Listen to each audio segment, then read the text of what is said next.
I'd like to call this meeting to order. Thank you. Can we have a roll call vote, please? Sure. For the record, Councilmember Davis will be absent this evening. Councilmember Riddell Harris here, Dowden Calvillo, Present. Holmes, and Mayor Amara. Present. Can we all stand for the pledge, please? I pledge allegiance to the flag of the United States of America and to the republic for which it stands, one nation under God, indivisible, with liberty and justice for all.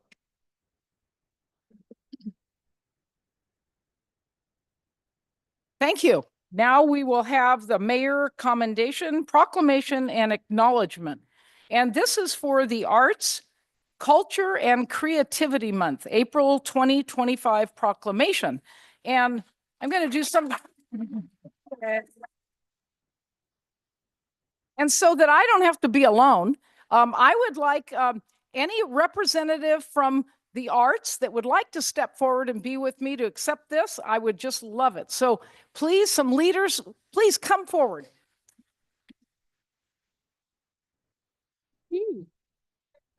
Yeah, everybody's gonna be. Yeah, it's gonna be awesome. Come on us all. Go, go, go.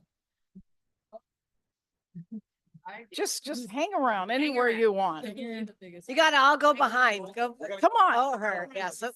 We can have a picture. over there. I don't think this. So we can get a When picture. we leave, there will be nobody in the council chambers. Oh, my goodness. This really is a big group. This is great. Awesome. I can see over you. You think we liked art or something in this community, huh? Okay, you can read the second, you read the third whereas. And then I'll finish. I'd like to do this alone. Okay, so this is probably one of the best, biggest proclamation reception we have had. So wonderful. So whereas the month of April is the 7th annual California Arts Cultural Creativity Month, a statewide celebration first established by the California legislature in 2019. And whereas the City of Auburn recognizes that local arts, culture, and creative activities contribute to the quality of life in our community, and Oh, everybody gets the chance to read us. Okay. I'm not used to this. Whereas the Arts and Economic Prosperity 6th study by the Americans for the Arts found an economic impact of the arts in Placer County of over $26 million. And Colleen, would you like to do it? Come on, Colleen. Right there. Without my glasses, I don't know. Right there. Whereas the Auburn Arts Commission collaborates with countless Auburn-based artists, keepers of culture, creatives, foundation, nonprofits, groups, businesses, patrons, supporters, and volunteers to contribute to the vitality of the city of Auburn through their talents, passions, programs, partnership, and community building initiatives, and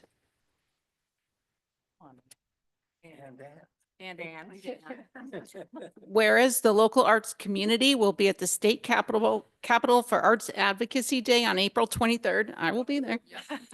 Advocating for state funding for the arts, and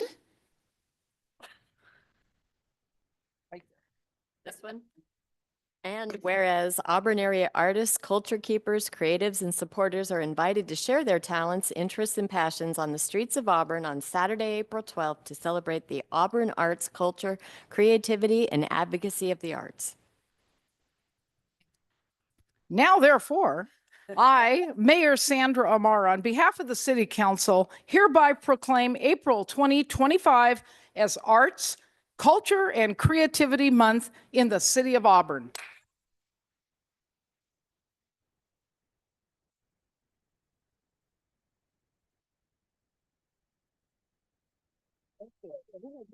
Oh, yeah. Who gets it? Here.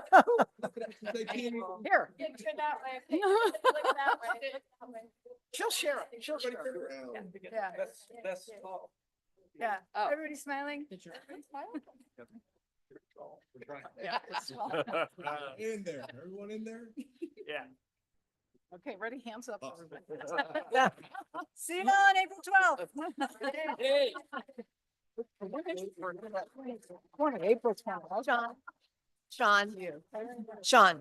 Maybe Will you it should send- go in the, Yeah. That's a one way, that's a way to kick off the meeting.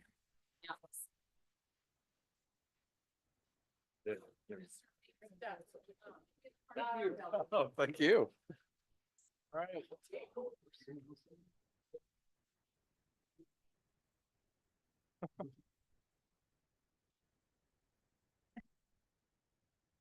Thanks for coming, everyone.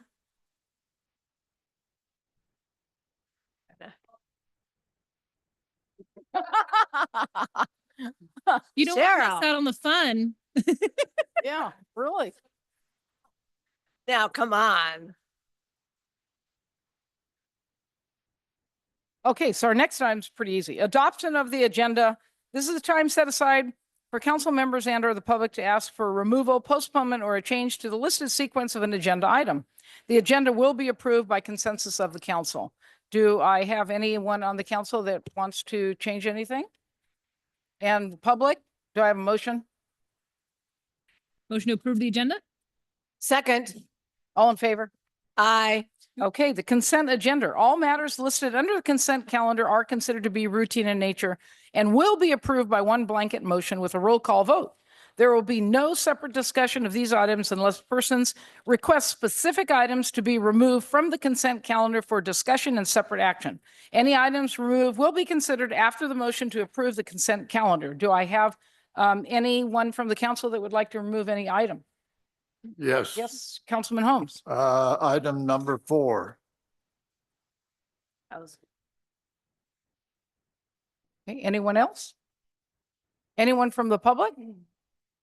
Okay, do I have a motion to approve the consent I'll move agenda? approval of the consent agenda as amended. I'll second. And roll call, Councilmember Riddell Harris. Aye. Dowden Calvillo. Aye. Holmes. Aye. And Mayor Ramara. Yes.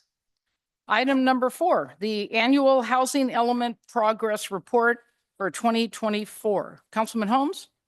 Yes. Well, I wanted to ask a question about some of these, because I think the report indicates that some of the new homes that were approved or constructed were not what I would call average price. Particularly the thing at Canyon Creek, and which when I looked at that project, it was like 1.4 million each, with 3 or 4 bedroom houses. And I was interested to find out how we define within the city of Auburn more reasonable new housing projects, and if anything is going on in that area. May I? Yes, please. All right. Good evening, Mayor. Good evening, council members. Jonathan Wright, Community and Economic Development Director. These are ones that the market shows that currently, that's kind of the sweet spot in some of the market that's out there looking to come to Auburn. Now, it is incumbent on us to figure out a way to get more affordable housing. With the housing element, we have a number of RHNA requirements, which we're supposed to meet a certain threshold. Most of those, as you can tell by the report, have not been met. And so we do have a challenge ahead of us. One of those challenges I think is going to be met with the Domes project as we start moving that one forward. Granted, that's years in the making, but that could be one of those really high profile mixed use developments that would have a number of different housing types that would be in there for different affordability.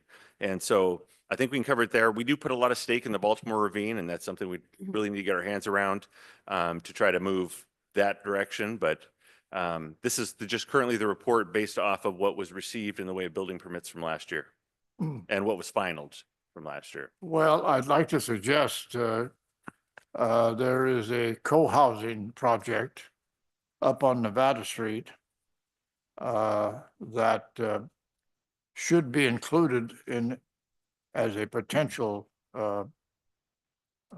project that would provide home ownership opportunities for 1, 2, or 3 bedroom apartments. And I don't know whether that's been considered or not yet. It was not considered in this housing element update that I'm aware of.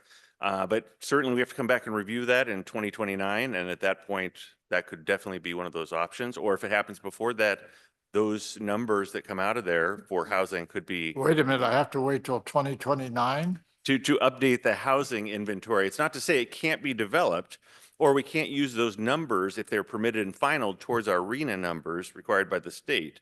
But if you want that added to the inventory, which I think was the question you're asking, part of our housing inventory of available As housing. a potential plan, yes. Right, then that would be something that we would discuss in 2029.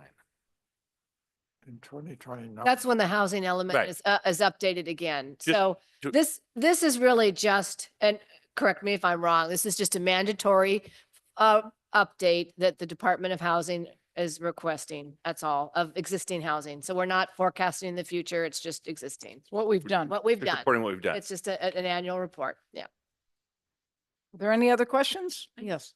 Since it got pulled, we, part of what we're trying to do in order to be able to meet some of our goals is to do residential over commercial for Old Town and downtown through the new form-based code. How close are we to being able to allow building owners to be able to do that? It's going concurrently with the general plan. So as soon as the general plan's done, that'll be one of the adopted items we'll work on right after that. Okay, so hopefully in the next year or so, we. December is our date right now that we're shooting for. So Okay. coming soon. The- And those numbers aren't counting. Sorry, I didn't mean to interrupt you. No, go for it. Those numbers don't count towards the RENA either. Those would be things that we'd look at for the future as well. Okay.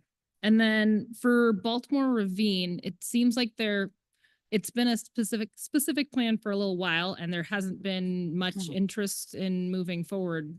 We haven't had builders that have been coming to us asking to build that area. Am I correct? I'm just trying to figure out, do we need to make changes to the specific plan in order to make it more attractive? Or because if we're betting on a lot of our housing coming from there and we're not seeing any interest in it, is that something we should be looking into? I've actually had discussions with a couple different developers who were asking me about it. They're not like, hey, we want to build here. But I think it's important to remember that this item specifically about the reporting for the housing element, through the RENA process, we're just required to legislatively make available different types of densities. It's all about density, right? And so, up to 25 units per acre, that could be designated for affordable housing. We designate it for affordable housing, but that doesn't mean it's going to be built for that, because we can't require a developer to build anything specifically in terms of income levels. So putting a lot of our housing stock on the Baltimore Ravine site right now is appropriate because it does have a specific plan. If we wanted to just take away that specific plan, we would need to work with the property owner to do that because it's an entitlement that is existing on that property. If you take away the housing units, you need to find that loss that you're taking. Let's say that there's 400 units. I don't know what the number is. Let's say that there's 400 units there. If we took that out in the next housing cycle, we would then need to replace that 400. Actually, if we did it now, we'd have to replace that 400 units lost within 90 days by upzoning and a new site somewhere else. So it's a balancing act that we have to be careful about. We don't want to overly rely on a property that's probably not going to be developed, but at the same time, if we take the housing off of that, we need to upzone somewhere else so we don't have a loss of housing stock. Yeah, I'm just really interested in getting housing built, and having it in an area where no one's building is a concern of mine. So I'm trying to figure out, like, do we need to change? Is that not attractive for a specific reason and we need to change the zoning in there? Or do we need to find a completely different place to make available for housing? Because right now we're not getting the housing, obviously, by this report that we need. And so I'm just trying to figure out how we can make things move a little bit quicker, because us saying that we're going to have a whole bunch of housing in a place that developers don't want to develop is not meeting our needs for our residents right now. And I think that we would do that as part of the next housing update cycle, as part of the next housing element. 2029? 2029. Because if we take it away now, then we have to upzone Yeah. whatever that loss is. That's a lot. It's a lot to upsell. I Yeah. don't want to take it away. I'm not saying disallow it, but I'm just trying to make sure that we're actually looking for places that people will actually build houses. So we Right, can as get part of those the people. general plan update, that's part of that we're looking at as well. Okay, thank you. Thank you. Yeah, I think that's a big part of the general plan. I think that's the same concern Councilman Holmes had too. So, thank you. Any other, input from the public on this matter? Okay, do I have a motion? Madam Mayor, I'll move approval of the adoption of the 2024 Housing Element Progress Report as presented. Second. Member Riddell Harris. Aye. Dowden Calvillo. Aye. Holmes, Aye. and Mayor. Yes, thank you. That passes. Public comment. This is a time provided so that the public may speak to the council on any item not on the agenda. Please make your comments as brief as possible, not to exceed 3 minutes. The council cannot act on items not included on this agenda. Items may be referred to staff or placed on a future agenda. Do I have any public comment from council, What? from public?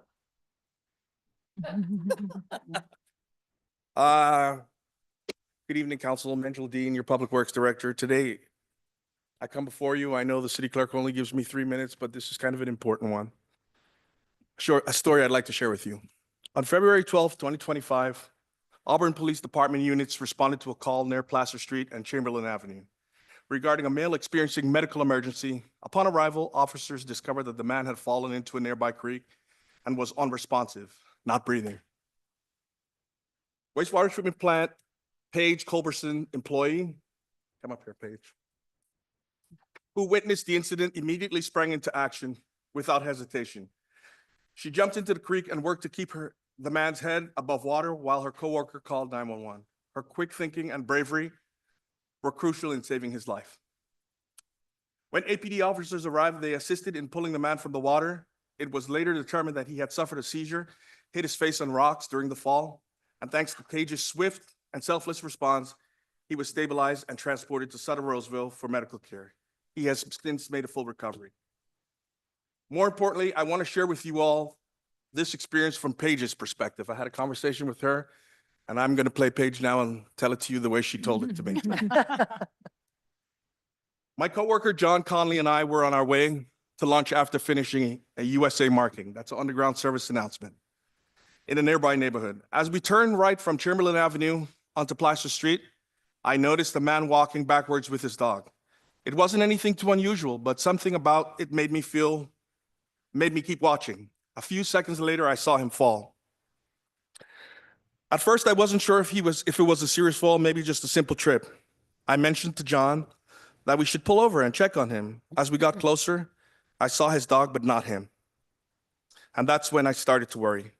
When we reached the spot where I had seen him fall, I realized that he had tumbled down into the creek besides the road.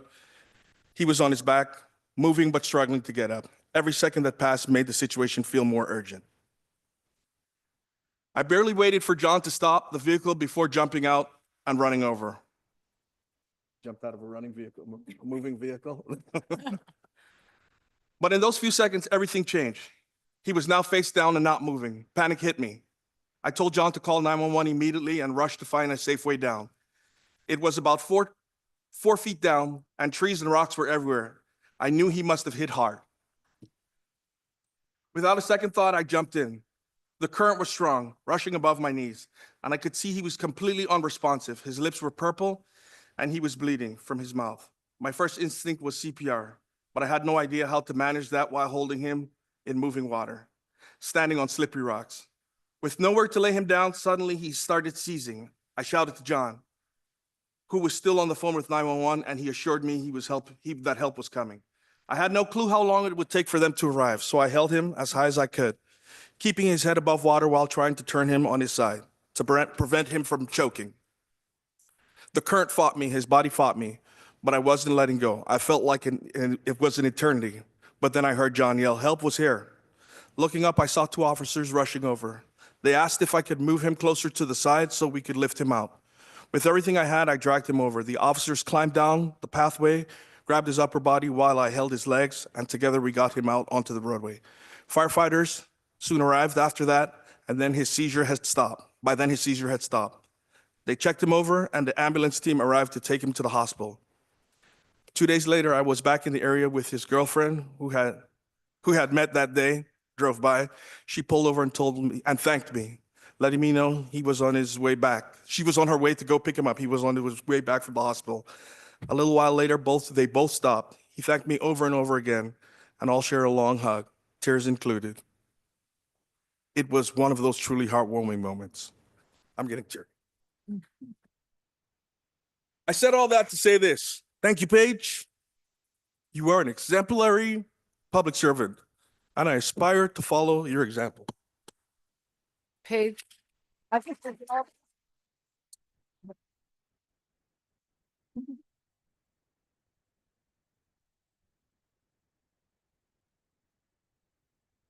Thank you, Minjil. Thank you, Paige. We really appreciate that. We need more people like you in this world. Thank you very much.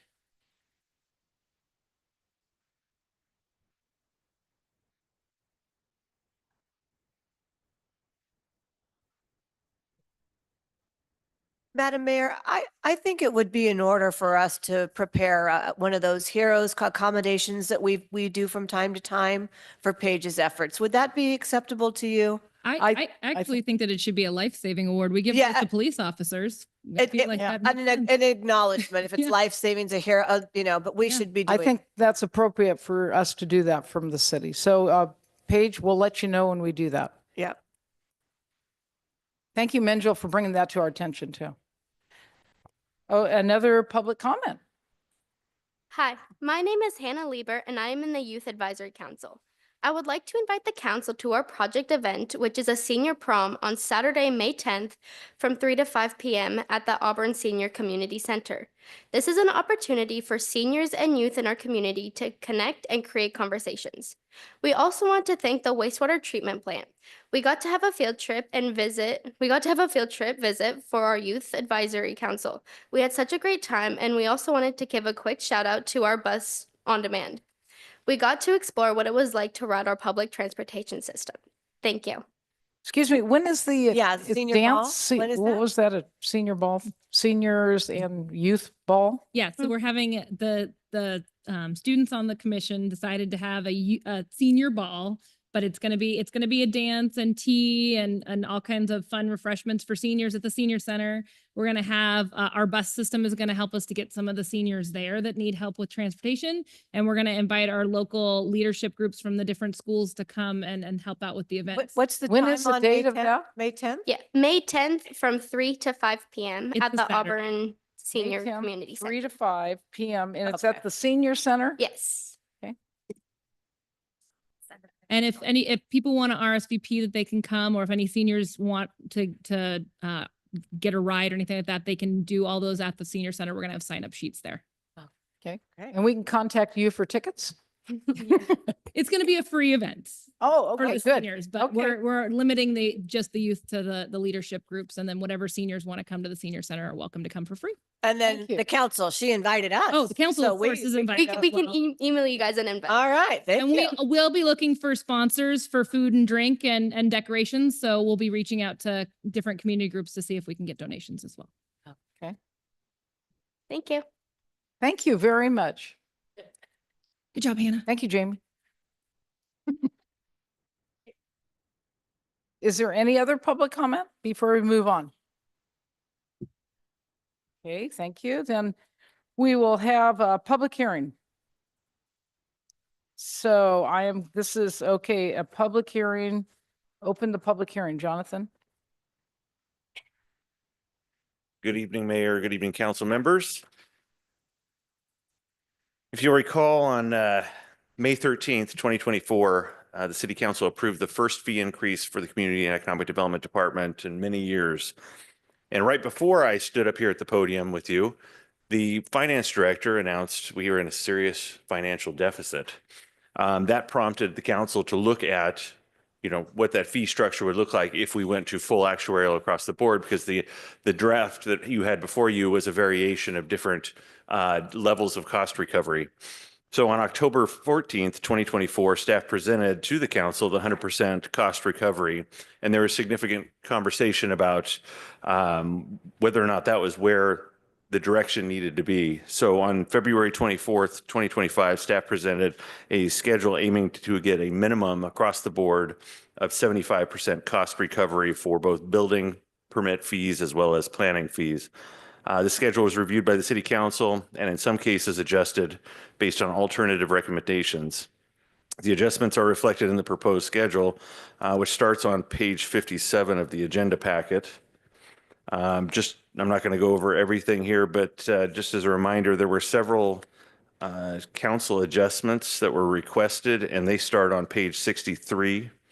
So those were 8 there, went to 1,000 from 2,124 for an appeal of a planning commission decision. Appeal of a historic designation review commission decision went from 2,124 to 1,000. Appeal of a director's decision went from $1,062 to $400, and down towards the bottom of the page, 22 went from $1,327 to $750. All the rest of them maintained the minimum 75% cost recovery. Thank you so much. So presentation, but there is no presentation by applicant then? No. Okay, so acceptance of public testimony. We need to open the public hearing to allow the public to. Oh, okay. So Testify. public, is there anyone from the public that has any comment on this matter? Or council? Okay, I'll close the public hearing. Council comments and questions? Yes, Madam Mayor. We've been discussing this for quite some time, and I just wanted to thank staff. You know, we had a fee study. This has been in the works about a year now, I think, almost. So very appreciative of the work that's gone into this, and I appreciate my colleagues. I know that the last meeting we discussed this, we were able to reach some compromise on some of those fees that weren't quite at 75%. So I wanted to thank you for willing to move ever closer on some of those. But, you know, I think that we are in a great position now. You know, it's time that we are able to collect, you know, getting closer to what the actual cost is for the services, so that other persons or businesses are not subsidizing for them. So I really do appreciate the amount of work that's gone into this and looking forward to seeing it adopted. Okay, thank you very much. This started May 13th of last year. So It actually started about a year before that with doing the whole analysis too. So this has been going for a been while. ongoing. We've seen this several times. So at this time, do I have any, do I have a motion? Yes, I'll move approval. I'll move by resolution to adopt the updated fee schedule for building and planning services. Second. And roll call, Councilmember Riddell Harris. Aye. Dowden Calvillo. Aye. Holmes. Aye. Mayor Amara. Yes, present. I mean, that passes. Thank you very much. And voting. And present. So, number 6, does it designate fire hazard severity zones and introduction and amend sections of the Auburn Municipal Code regarding fire hazard severity zones? Chief Rogers.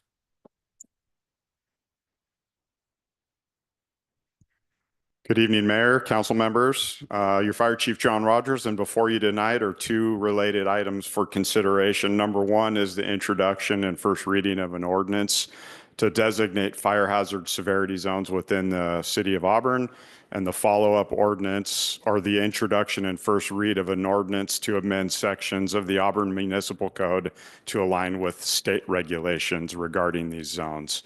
So just to provide a little bit of background on how we got here, after the devastating Oakland Hills fire in 1991, the Bates Bill, or AB 337, was enacted in 1992. This legislation required cities to establish very high fire hazard severity zones based on CAL FIRE's recommendations. Our current fire hazard map was developed in 2007 by former Fire Chief Mark D'Ambrosi. At the time, CAL FIRE was only responsible for identifying very high fire hazard severity zones in the LRA, or local responsibility area. Chief D'Ambrosi recommended the adoption of both high and moderate severity zones within our city boundaries, and our city clerk provided you with copies of our existing 2007 map for reference. In 2021, Senate Bill 63 passed. The legislation directed the state fire marshal to expand hazard zone mapping to include high and moderate, in addition to the very high designations, not just in the state responsibility area or SRA, but also in local jurisdiction.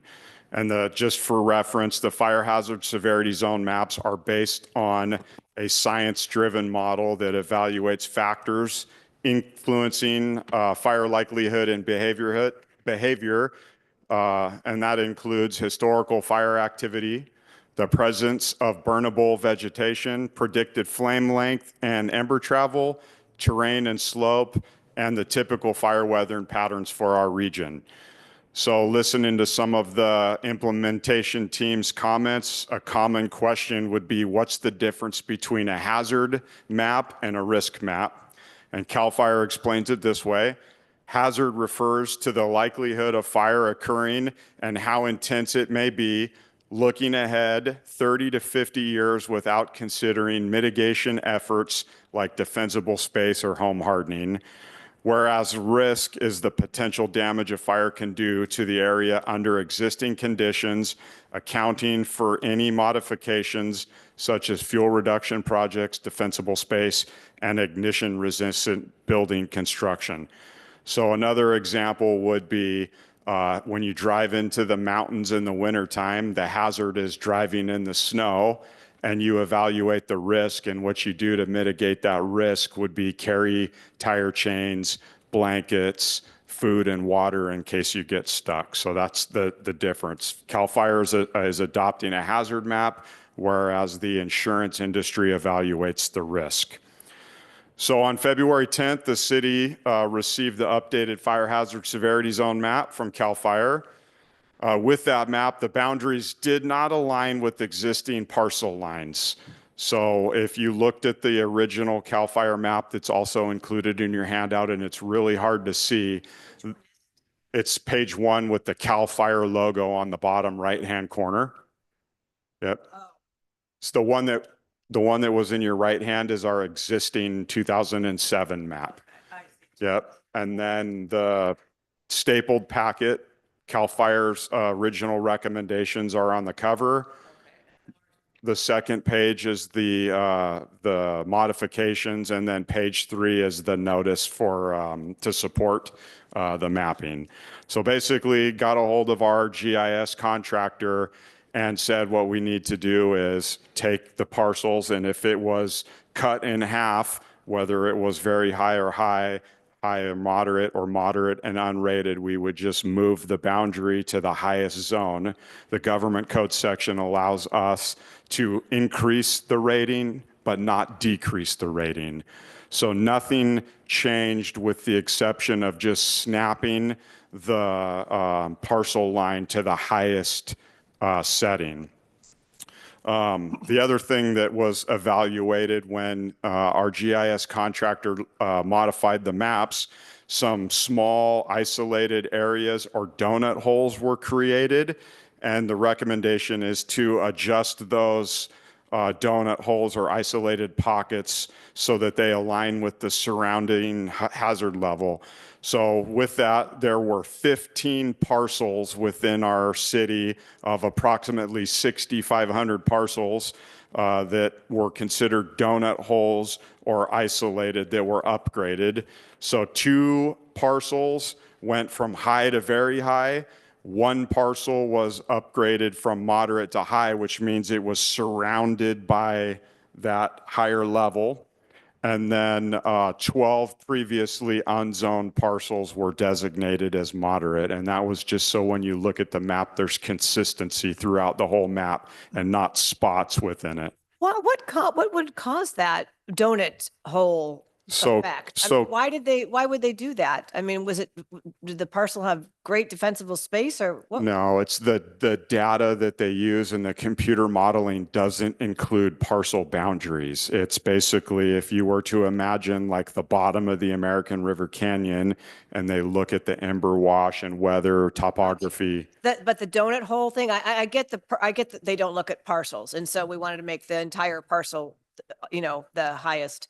But like the donut holes, that was the same thing? Because that sounds like it was like everything around except for maybe one or two parcels would be high, very high, but then maybe in the very middle it was not? I think it was just the way that the lines adjusted, and when they touched those particular parcels, they left those isolated pockets. Interesting. So it was 15 parcels that within the whole city that ended up as those donut holes.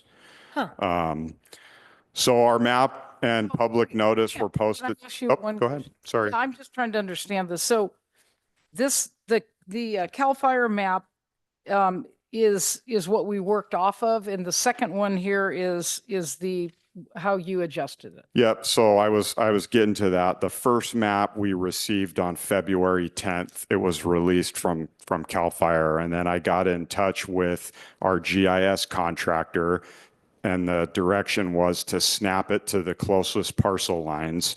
And then our GIS contractor returned back to say that there was 15 parcels that were the donut holes or pockets.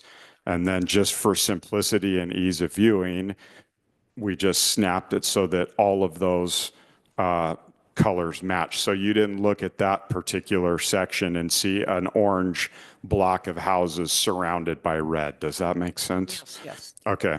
So on February 28th, we posted the two maps in the letter that you guys have in our public notice section, and then also notified the Greater Auburn Area Fire Safe Council and PCAR, the Placer County Association of Realtors, of the maps release.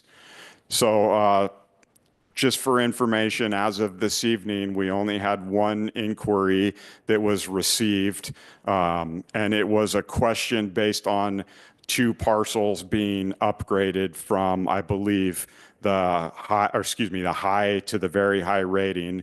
And it was due to the low resolution state maps that were provided initially. And as you guys look at those maps, they're difficult to tell the lines. So getting a hold of our GIS contractor, they provided that 16% of those two parcels were in the very high fire hazard severity zone, and the remainder was in the high zone. So based on the methodology, we updated those to the very high zone. Did you say 16%? 16% of those two parcels that were in question were very high, and the other section of it was just high. So the 84% that was remaining was classified as high. And once I relayed that information, I didn't hear anything else back from the person that asked the question. So also this evening, we're proposing amendments to section 100.65 through 100.68 of the municipal code. 100.65 updates the definitions to include both the high and moderate hazard zones. 100.66 requires the fire chief to formally designate hazard zones within 120 days of receiving the state recommendations. 100.67 authorizes the fire chief to designate areas within the city not identified as very high, high, or moderate as identified by CAL FIRE.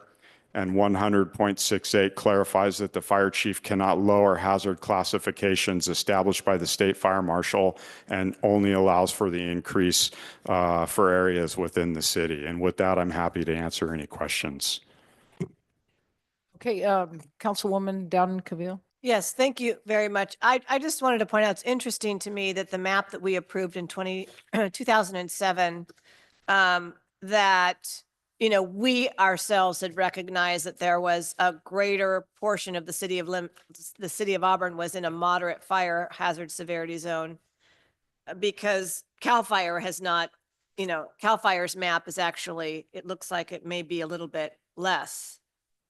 Am I reading that correctly? Oh, you're correct. Our map, the Batesville map, the 2007 adoption, if you look at the northwest section of the city, the CAL FIRE map is unclassified versus our map is classified or rated, excuse me. Yes, our old map, Yes. or the existing map. Yeah. So that was just that's just interesting to me that, that CAL FIRE didn't even acknowledge that as being moderate, at moderate risk. I think when the map was adopted in 2007, you know, that was based on our data and our information, and we were probably trying to err on the side of caution, which, you know, so maybe it's just newer technologies and things have changed in the last 20 years almost. Well, with and modern science. of I course. didn't have the opportunity to ask Chief D'Ambrosi why that was rated the way it was, but I did receive the information. If you look at the Batesville map,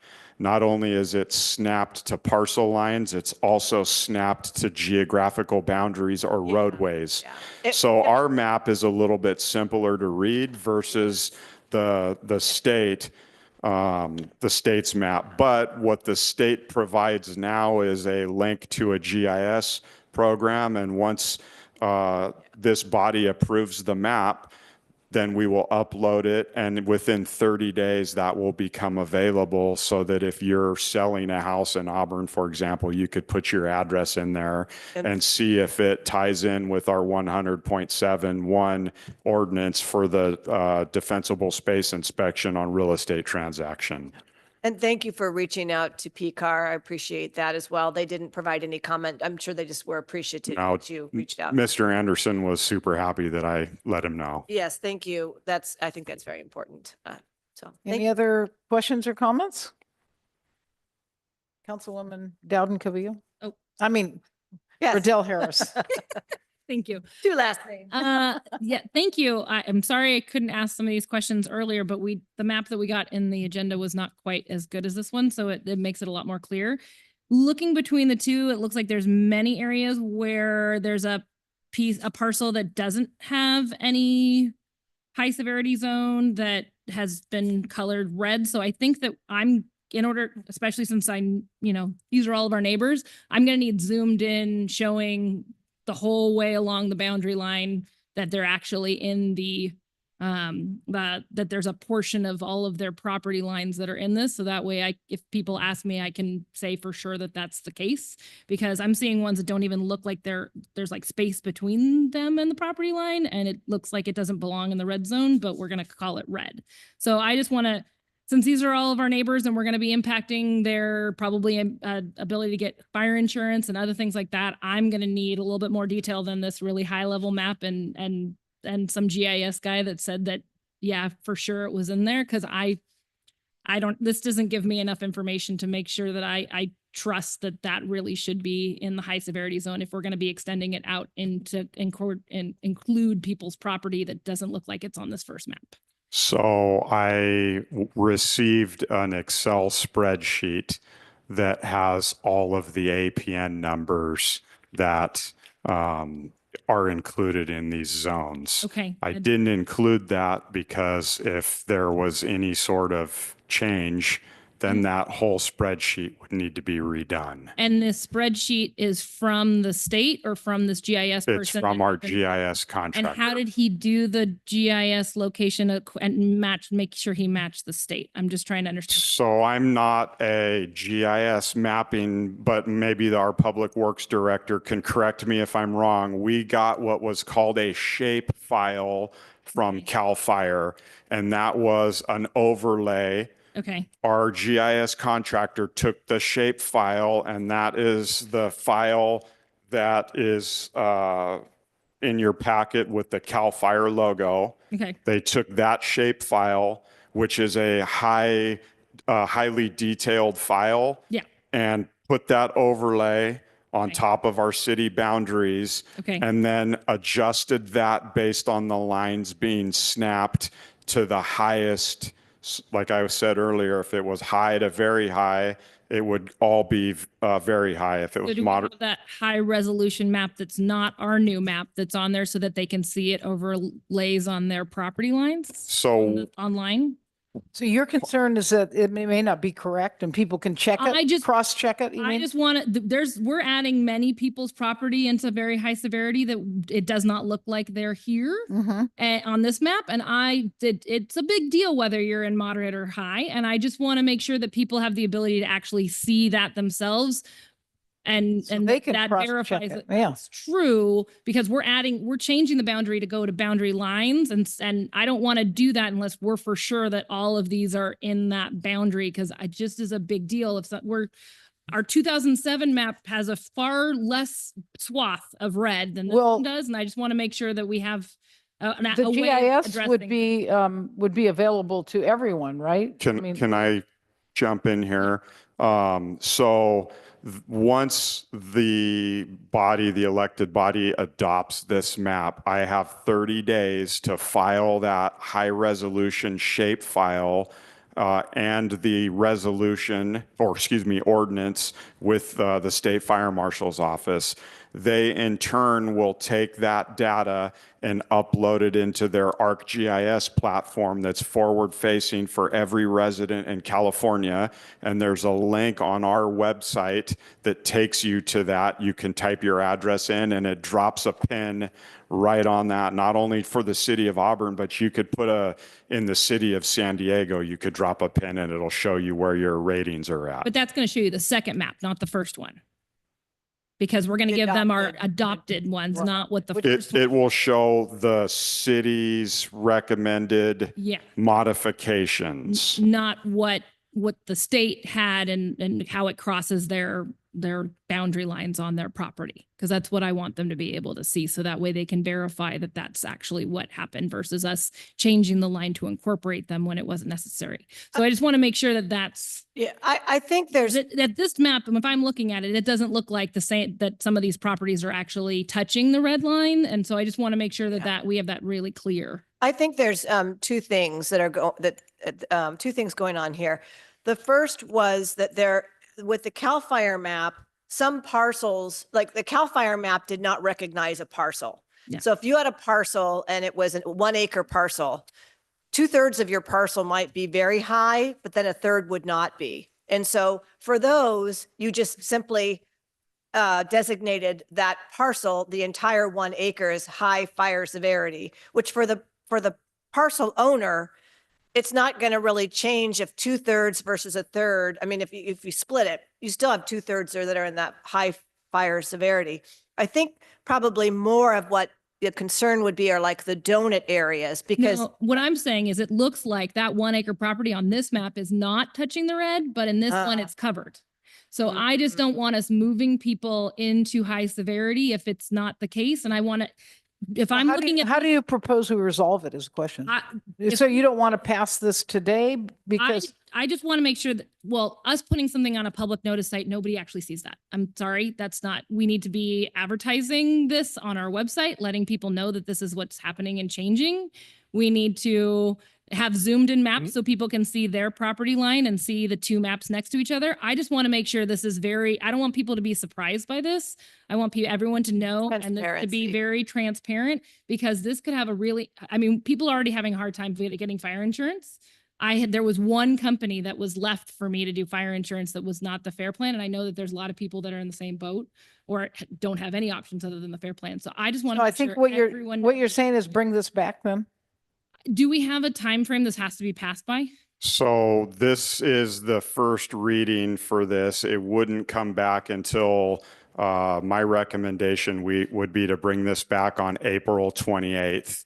But that if we don't make any changes. That is if, Yeah, so I think your question is if you postpone the first reading until your next meeting, would Yeah. you still have time to meet the state deadline? And the answer is yes, Yeah. because you have 120 days after this process starts to finish the process, and we're actually pretty early on. Okay. it might be, and I understand what you're saying, Councilwoman, to have something that's just, again, more blown up so that you can see. I recognize, making one parcel whole as far as its designation. And I know that we can't go less than what the CAL FIRE is designated. We can only go more. So I understand that piece of it.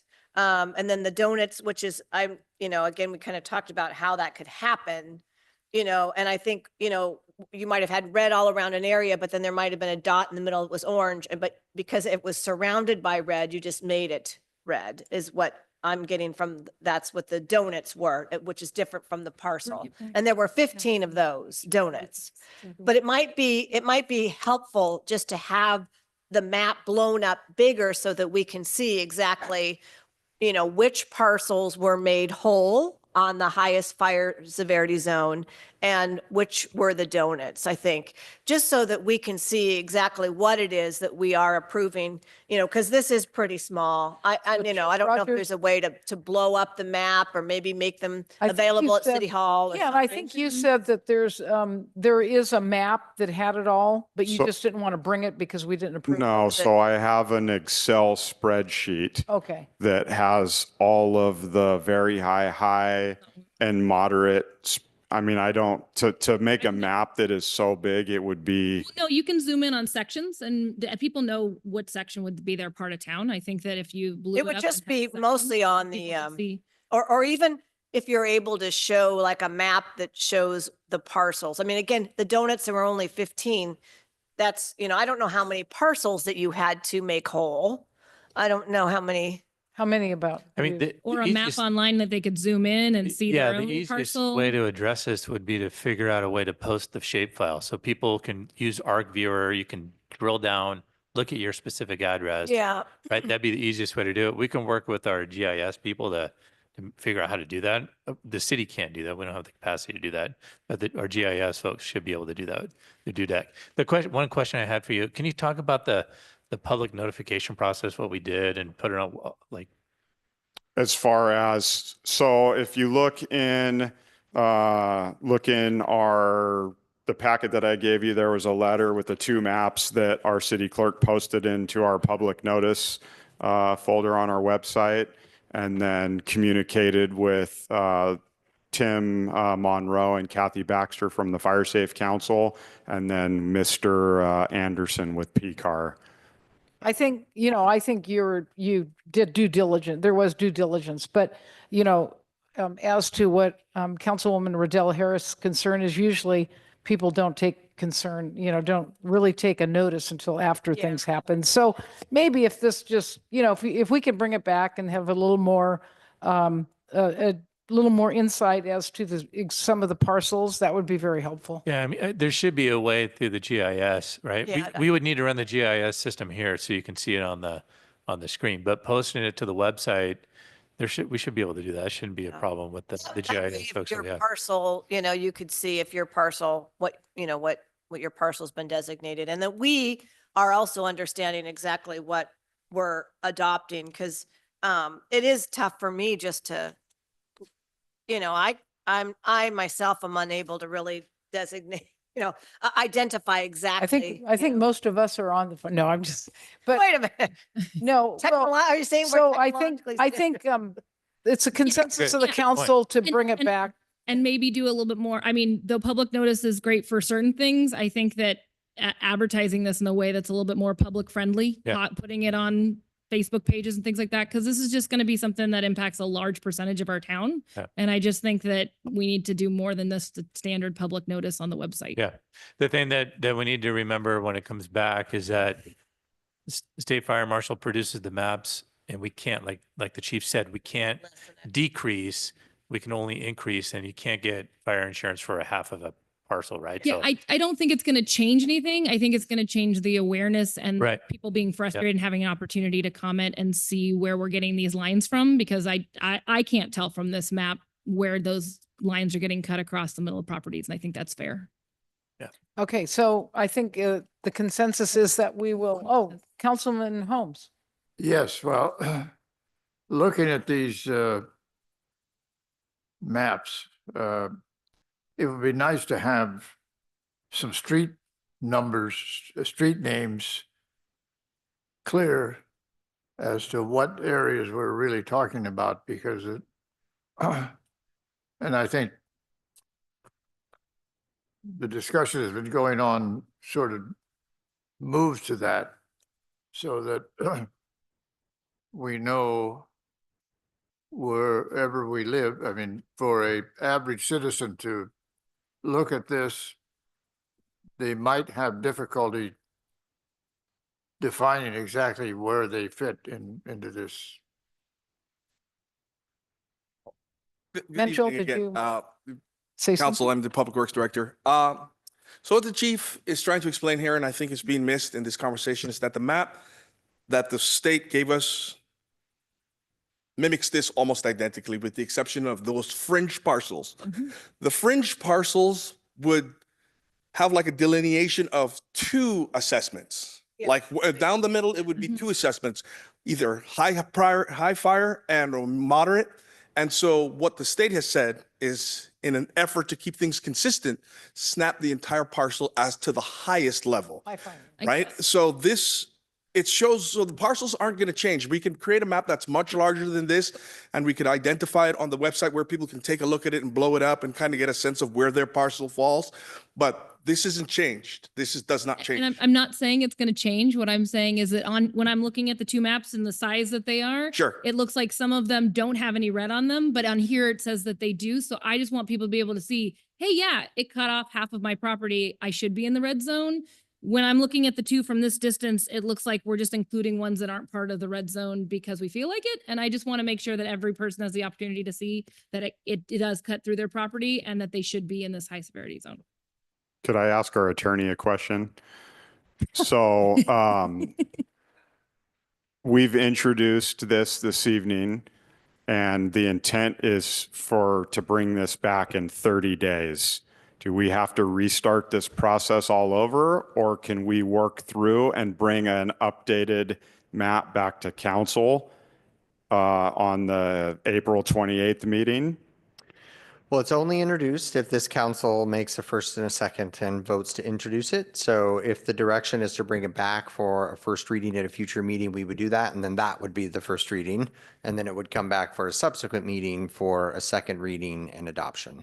So if you were to introduce it this evening and vote to do that, you would not be able to make changes to this map at your next meeting without reintroducing it.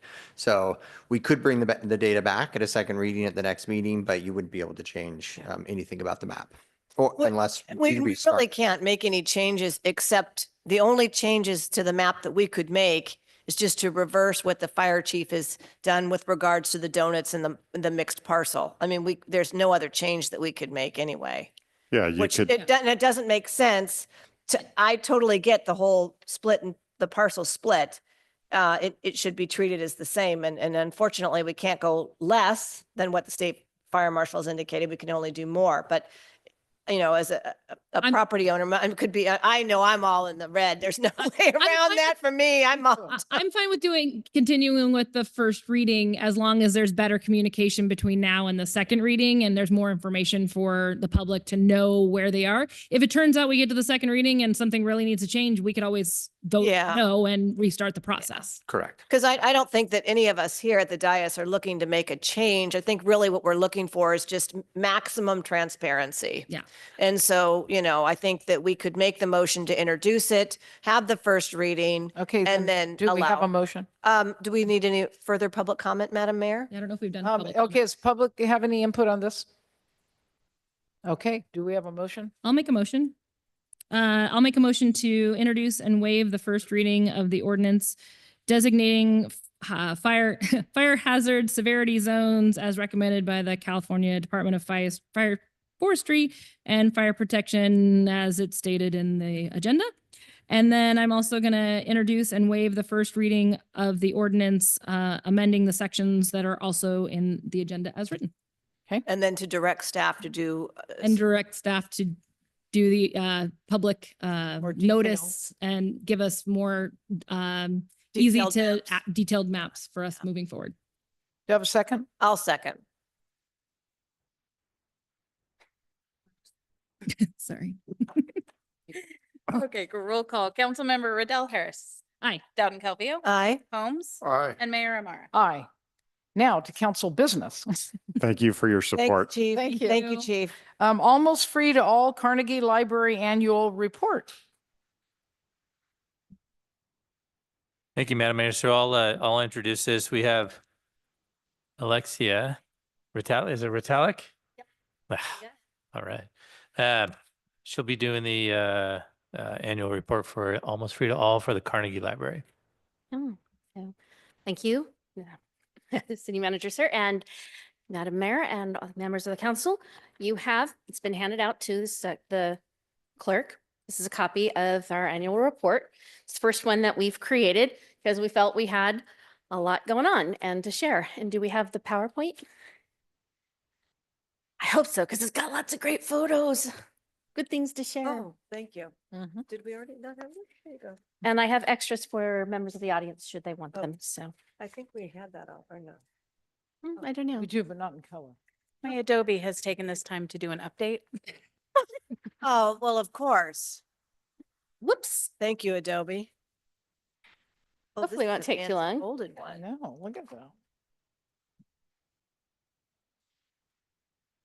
So for the members of the audience, this is what our presentation is. It has some of our statistics and our information, and it's kind of a narrative of what we've accomplished and all of that. So we thought it would be important that you guys have entrusted us with the Carnegie Library. You entrusted us with money.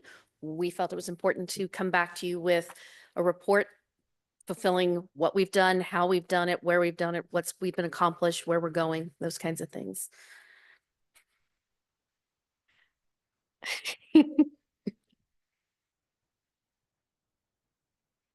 While we're waiting, I was just going to say, Mr. City Manager, since we're just waiting for this to. Sure.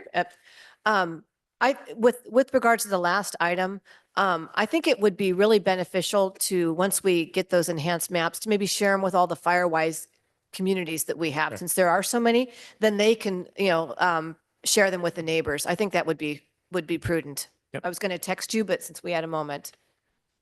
While we're waiting, do you mind telling us, Sure. is there some event going on in the near future at the That's Carnegie? actually part of the presentation and the closing. There's not just a few, there's a lot. Oh, So we have good. so much to share. And the history of you're going to give us a brief history too of the Yeah. Carnegie? It's kind of a little bit of what we've got going, yeah. So, I think many of us went there when it was a library. yeah. I think only you and Mr. Holmes. Oh, right. But I've been there many times, so. Okay, there's a lot of people in the audience that probably did too. How are we doing, Amy? It was closed down. And, There we go. okay. Hey. Yay. All right. So that's, I don't know, you want to zoom it out so it can actually fit? Okay. Actually, Amy, it's not the report, it's the slides.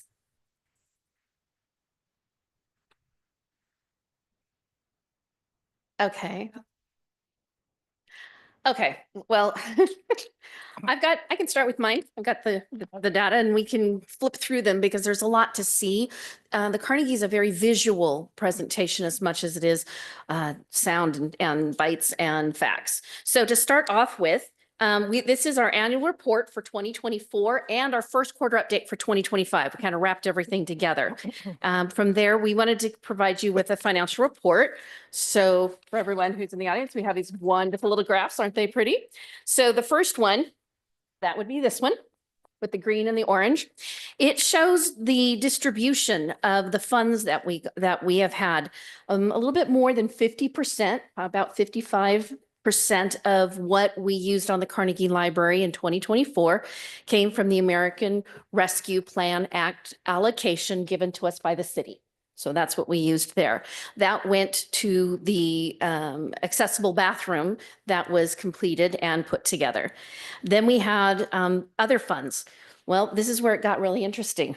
Our funds included, we had, since I put it on little tiny things, I got to put the glasses on. We had $65,400 in in-kind donations. This is services, maintenance, graphics, people who provided landscaping support, construction, all kinds of things along those lines. We had close to $65,000 given to the Carnegie in special types of services and materials and items that way. We also had $22,300 in just cash donations through Big Day of Giving and then just donations coming in along that line. We also had $23,500 in grants. We have been very, very fortunate. We have some very awesome grant writers, but we also have some amazing organizations that have committed to the Carnegie. So keep waiting, hoping. Okay. Placer County, the Placer Community Foundation has given a lot of funding to us. We also had now in this PowerPoint slides, it says commission, but it's actually Arts Council of Placer County also contributed to us. We had the Sugar Plump Fairies, they gave some funding too, and then Osaic Financial. So those were some of the grants that we got, and that's where we've gone from there. In the in-kind donations, we actually have a second graph that everyone can see. How's your update going, Amy? Do you want the other? I brought it on a thumb drive. Okay. Back up. Oh. Technology. It's great until it doesn't work. And then it's not. Let's see. I can tell you a little bit about Carnegie. Let's see. The Rotary Club of Auburn performed magic on the garden. And the most significant accomplishment was the completion of the downstairs. I'm taking away all your, okay.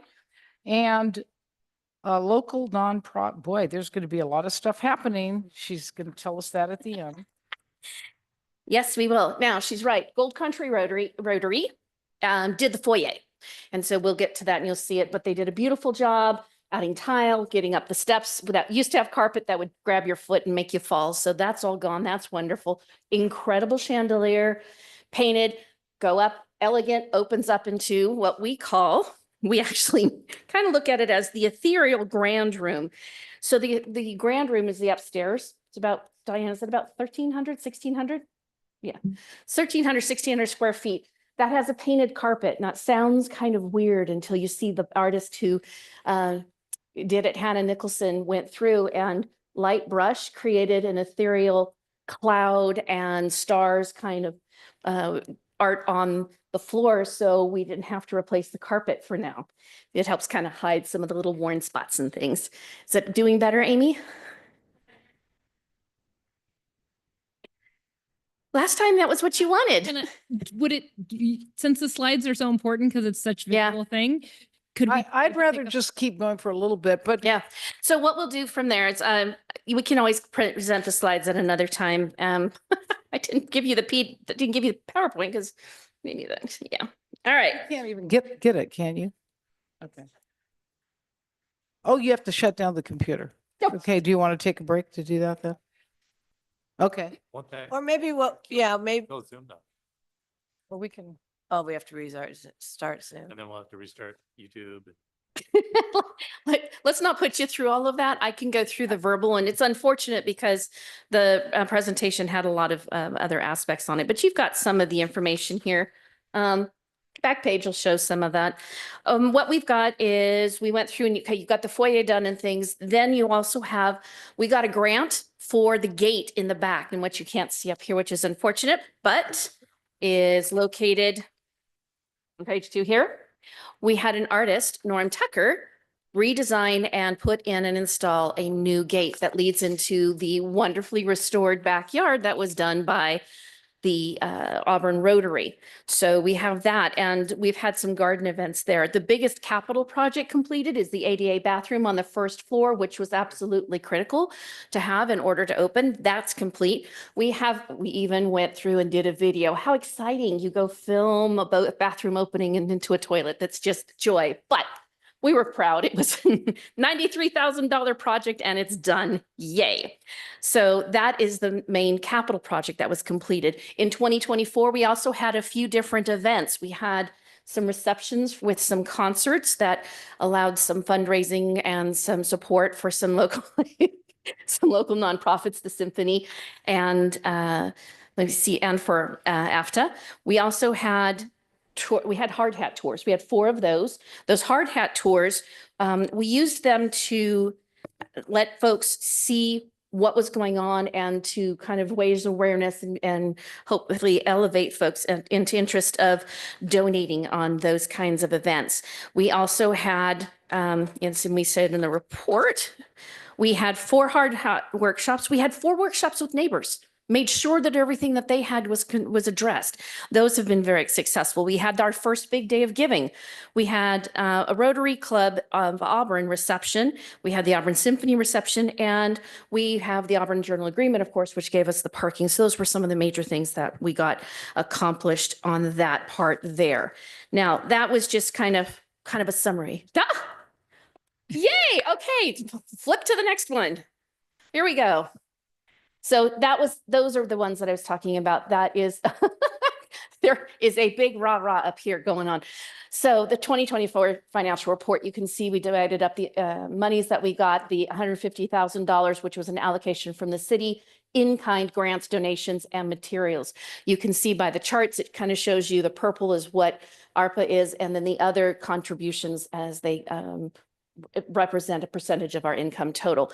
The right is the $70,000 in kind. 5,000 of that was paint. Lots of paint. Needed lots and lots of paint.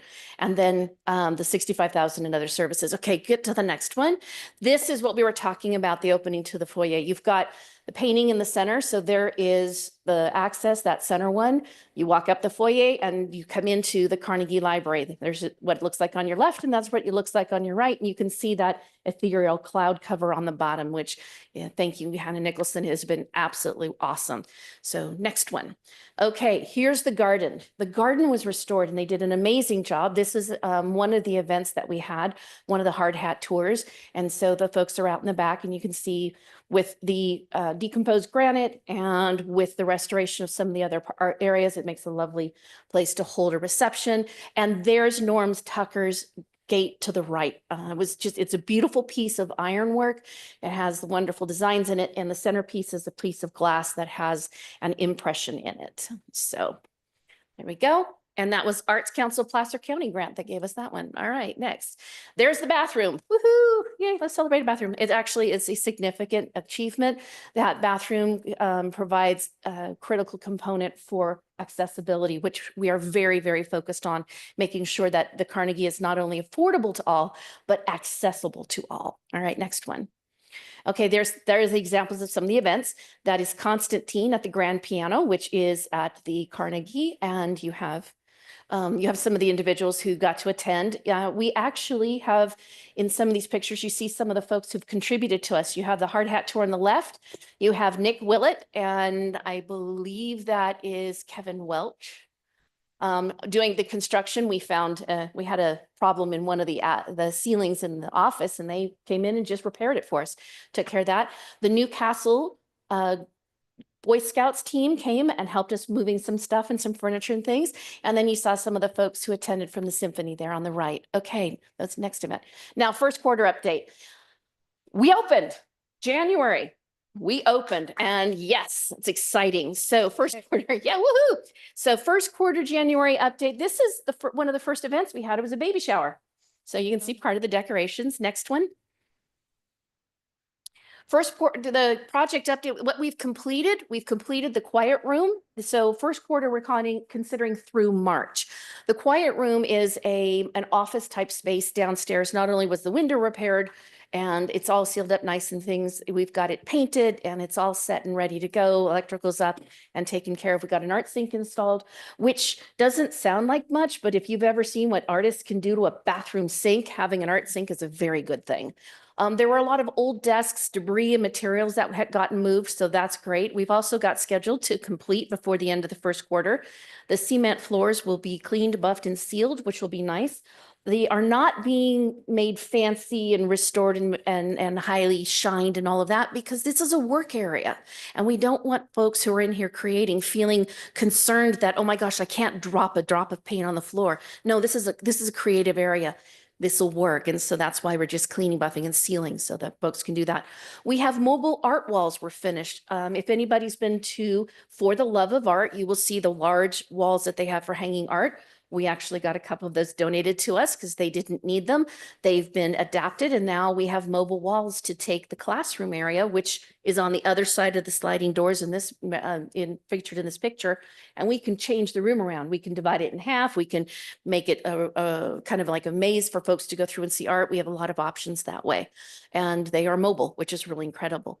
Capital improvements. These are the things that we are focusing on. A lot of things in 2024 got shifted because the amount of the costs for architecture, engineering, some of the abatement that needed to happen, the cost of the bathroom and all of that didn't allow the ARPA dollars to go as far as we thought they would. So some things shifted. The lift shifted to us, which is, you know, we have a funding movement. We actually have a coalition of individuals who are very dedicated to this. So we may see a lift this year. We're hoping, crossing, we'll have to see. The HVAC, which we thought might come in under the grant the city had, unfortunately, the Carnegie sat empty, so it didn't have a baseline for use and it didn't fit into the requirements for the grant, so it got shifted back to us. Not a problem. We have made it our big day of giving. That's what Big Dog stands for. BDOG, Big Day of Giving 2025 campaign. It's kind of cool us up, keep us warm kind of approach. Windows. The windows are amazing. Most of them still have their leaded glass. And so we've found a way using new technology to have them sealed, made double paned, put tempered glass on the inside so no one gets hurt, put the angel locks in for the ones that will open and have them restored.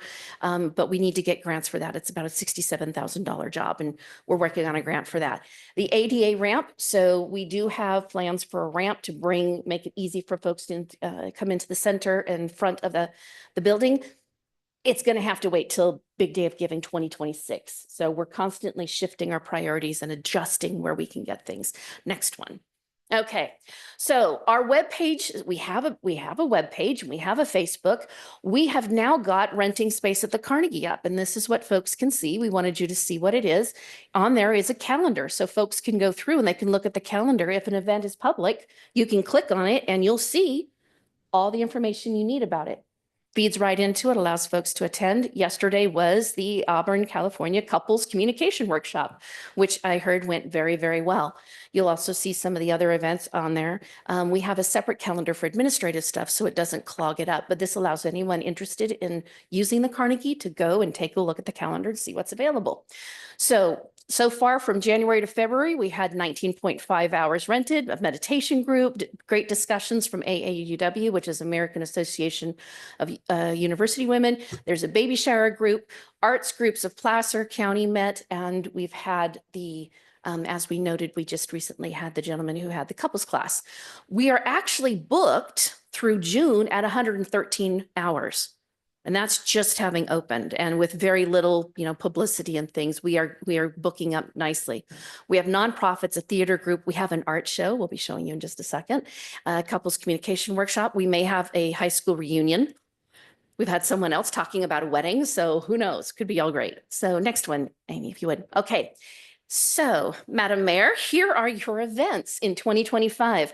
The first one coming up, and to which the council and the public are invited, is our volunteer reception, which will be on April 3 or April 3rd from 5 to 6:30 p.m. It's a thank you to those folks who have been our volunteers, but an opportunity for others to come and see what the Carnegie is about and where, if they're interested in volunteering, where they might fit in, what might happen.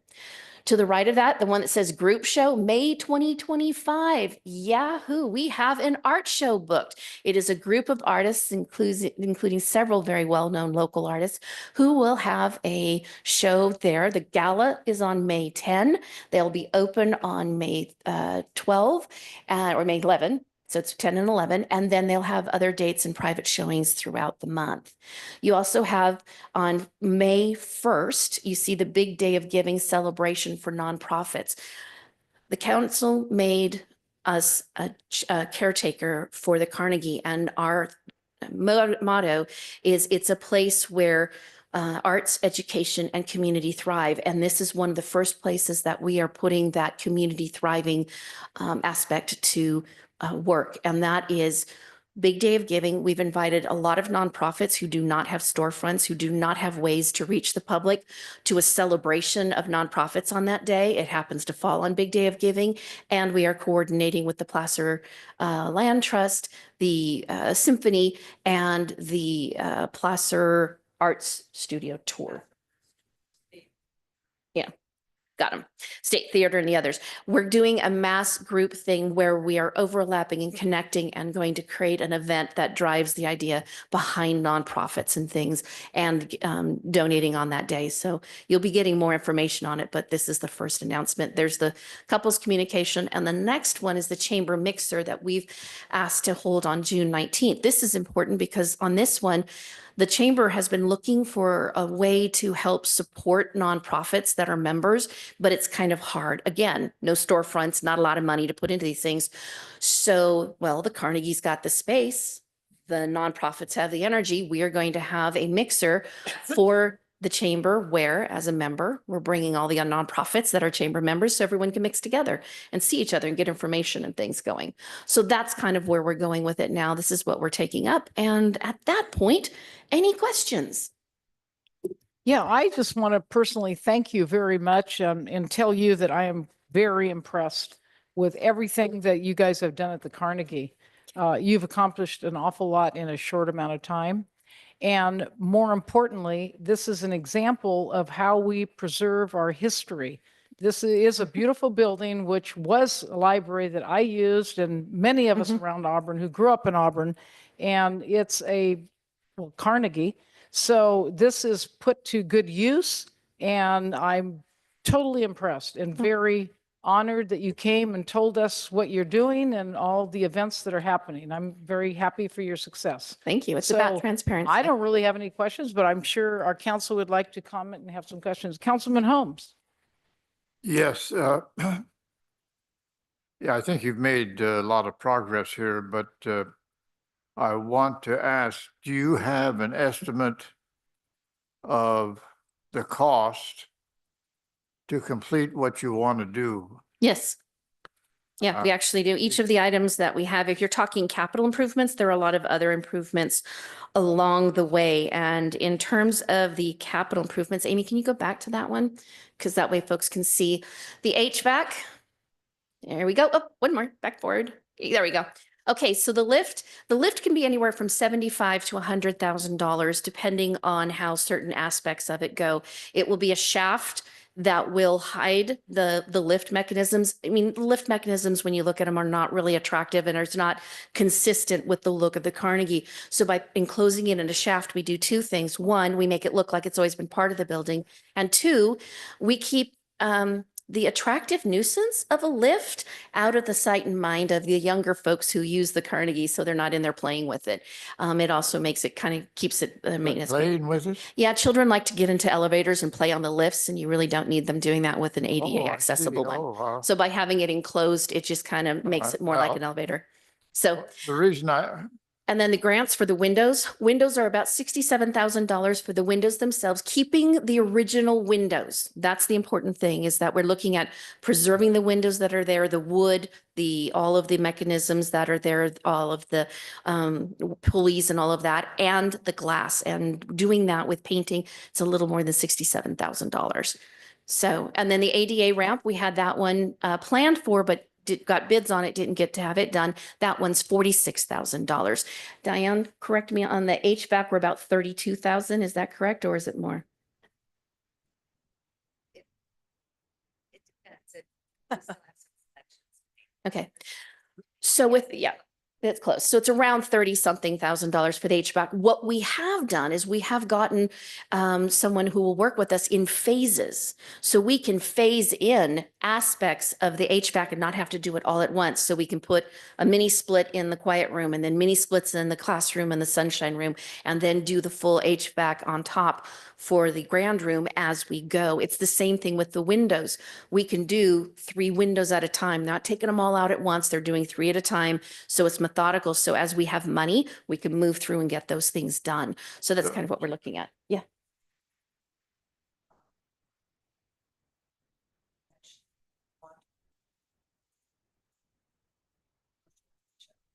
Downstairs that can be used for catering events there, as well as for people who want to rent to prepare food. Yeah, that was my next question was. Yeah. So the commercial kitchen aspect, we're looking at project 2025 and kind of kind of getting you ready for what 2025 is.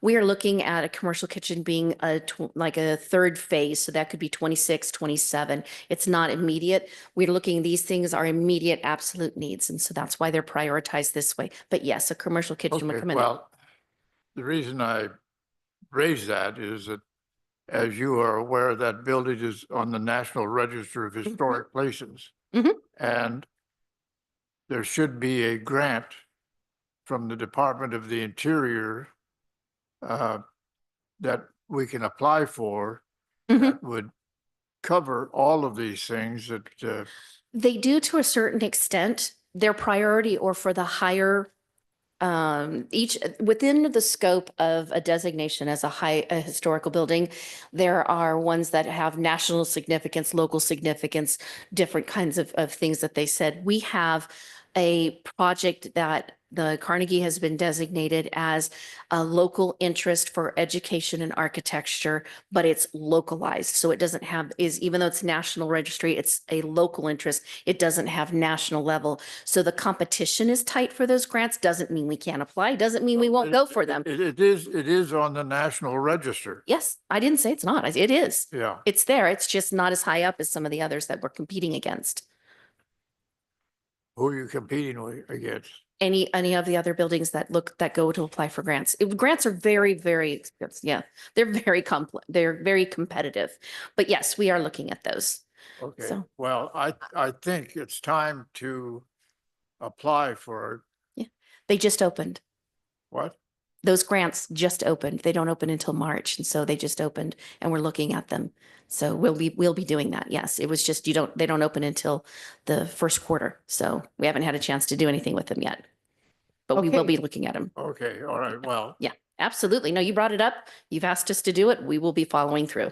okay, well. Thank you. And if you need some assistance, I think I can get some help Thank you. to put that together. So, We appreciate that very much because grants are not easy to put together. Diane is a whiz at them and has done an incredible job, as you can see, getting a lot of grants for us. Other questions? Make sure you remember he offered his help. Yes, ma'am. Oh, do we have any other comments? I did have just, I wanted just to say, I wanted to echo the mayor, just incredibly impressed. You know, when I suggested that we have an umbrella organization to oversee improvements at the Carnegie, this is beyond what I ever imagined. And I'm just so incredibly proud. I know you and I had a meeting years ago, a couple of years ago. We sat at Poor Choice and talked about, you know, the concept. And I'm just so incredibly proud of the work that you've done and how you've involved the community, your board of directors knowing what you needed and what, you know, you're experts on that, everything. You've just done a tremendous job. And thanks to your hard work, we have been able to preserve the Carnegie, as our mayor indicated, because it was falling apart. And Miss April came to us saying, could you please designate some money? And we didn't have any. And so we're just incredibly proud and looking forward to coming to some of these events. And again, bravo, keep up the great work. I know that you are working very hard and just having all that community involvement. I'm so incredibly proud. I can't tell you any more than that. I'm so proud and I'm so appreciative. So thank you.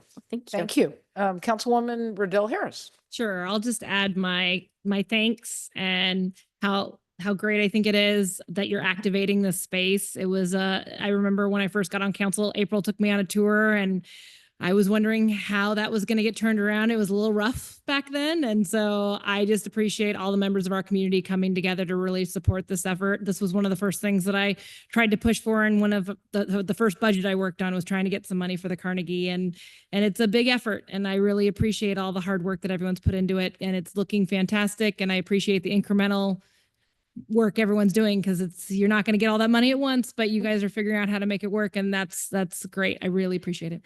So on page 2, and this will be for anybody in public who wants to read it, you'll see the members of the board, but we also have some peripheral members. We have Susan Dupre, Marianne Flemmer, and Anja Tati. And all of those folks have helped. Now the board is, as you know, nonprofit boards, you can contribute thousands of hours because you're passionate, crazy, and you're dedicated. But we had calculated out from this year, we had 620 volunteer hours at least that many from members who are not the board or a peripheral subcommittee. Do I have anyone from the public that wants to add anything? Okay, well then, thank you so much. Appreciate your report You and got the it. visuals. Thank you. Once again. Sorry. Thank you. So with that, we will take a 5-minute break because we do have two more, could be long items. So 5 minutes, please. 5 minutes, great.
Sure. Yeah.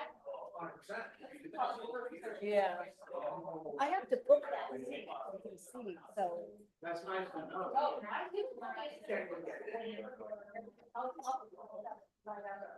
Yeah, because I'll probably book it on Sunday. I'm gonna take whatever day because, you know, and what's gonna happen is I'm just gonna book it for a certain number and whoever's first, because I don't want to wait anymore. You have to shout me out. Yeah.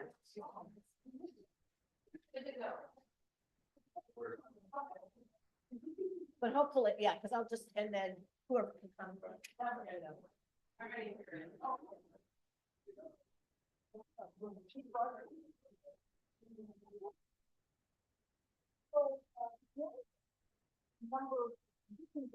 Item number 8, Auburn Fire Department 2024 year-end. Auburn Fire Department 2024 year-end report. Chief Rogers. Good evening again, John Rogers, Fire Chief. I hope I can keep this a little bit shorter than the 2023 annual report. With that, I'd like to thank staff for being here tonight, Battalion Chief D'Ambrosi and his engine company, and then Captain Murphy came as well. So I wanted to make sure I took a second to acknowledge them for being here. And then also, I'd also like to thank all the community members present, both here and online this evening.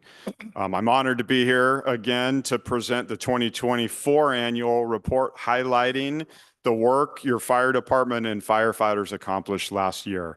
I've provided the city clerk with a few handouts and I asked her to distribute them. I don't know if she did it. It looks like you guys have them all. So you have a printed copy of our annual report, and then you have a NEFRS guide, which that's the Maple Street station that was torn down, I believe, in 1985 when they widened the freeway. Yeah. All right, so to set the stage for this evening's report, I'd like to start with our mission statement. We are dedicated to fostering the development and safety of our community through prevention, public education, and emergency response with pride and honor. This statement reflects our 3 critical mission areas. Again, prevention, public education, and emergency response. And as you'll see this evening, emergency response is where the largest portion of our efforts are focused. Up on the screen is an incident activity plot map displaying our 2024 emergency responses. This map includes all incidents reported through the National Fire Incident Reporting System, or what we in the fire service called NEFRS. NEFRS is the world's largest national annual database of fire incident information. In 2023, 22,695 fire departments provided their call statistics to the U.S. Fire Administration. So the Auburn Fire Department's one of those 22,695 fire departments. This data assists with things such as national code and standard updates, public education campaign development, and most importantly, focusing research efforts. One of the handouts, like I said, is our NEFRS codes, and it just outlines the various types of call the fire department responds to or the fire service responds to. I'd like to just note that our reporting software does not include a City of Auburn boundary overlay. So if you look up on the map, some of our markers appear outside of the jurisdiction, and the reason for that is because we do provide automatic and mutual aid, which I'll highlight later. So also looking at the map, you'll notice different colors. The most prevalent color is blue, representing EMS calls, which I'll discuss further. The dotted red line across the map highlights Pacific Street, which serves as the response boundary between Station 2 and Station 3, which was closed in July 2024 due to our fiscal position and staffing levels. We remain consistent in that approximately 10% of our emergency responses occur south of Pacific Street, which is what would be Station 3's primary response area. This map is very similar to last year's map. Why? Station 2's area is so much busier, or why is Station 2's area so much busier? While no formal study has been completed, it's my observation that Station 2 is closer to key areas, including Old Town and downtown Auburn, Highway 49, Interstate 80, the American River Canyon, various senior housing and care facilities, and Auburn Folsom Road. These are densely populated and higher traveled areas where emergency incidents occur more frequently. I'm sorry, can you explain what the smiley faces are? I'm just really curious. On the map, so those are the breakdowns of the different calls, which I'll cover in a minute. Okay, Okay. different smiley faces mean different things? Well, there's like a skull and crossbones. There's the Star of David. There's a little fire symbol. Okay. Okay. All right, so up next is another map which highlights our fire-related incidents that we responded to within the city of Auburn in 2024. Again, our reporting system does not overlay our jurisdictional boundaries, but this map gives you an overview of our incidents. They include structure, vehicle, vegetation, dumpster, and other outside fires. Keep in mind, again, we provided automatic and mutual aid assistance to many fire-related incidents outside of Auburn. Up next is a slide denoting all of our incidents. So in 2024, your firefighters responded to 2,462 incidents, and that includes 1,443 EMS-related incidents, 492 good intent incidents, or smiley faces, 223 service incidents, 164 false alarms, 64 hazardous conditions, 63 fires, 12 severe weather-related incidents, 2 overheat pressure-related incidents. So in your handout is the NEFRS guide, and this is where all that data comes from. So I don't know if you need to look at it now, but for later on, that's there for you to reference. So the percentage breakdown of our EMS versus fire responses in 2024, we responded to 58.6% of our incidents were EMS related, and our fire related calls were 2.6%. 2023, 56.6% of our calls were EMS related and 3.5% of our calls were fire related. And in 2022, 57.4% EMS related and 4% were fire related. Our fire responses in 2024 included 26 structure fires and 16 vegetation fires. Both of these categories were down slightly from 2023, with 7 fewer structure fires and 2 fewer vegetation fires, which is always good. Less fires is good. Come on. There we go.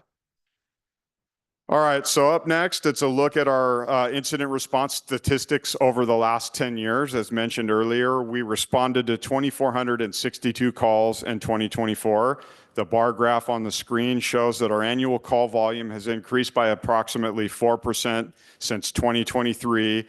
And in the last 10 years, or since 2015, our call volume has increased 34%. If this trend continues, we anticipate Auburn Fire breaking the 2,500 call mark in 2025. So I have some questions for you, just some interesting trends. In 2024, what does council think was the busiest day of the week? Wednesday, Monday. Friday.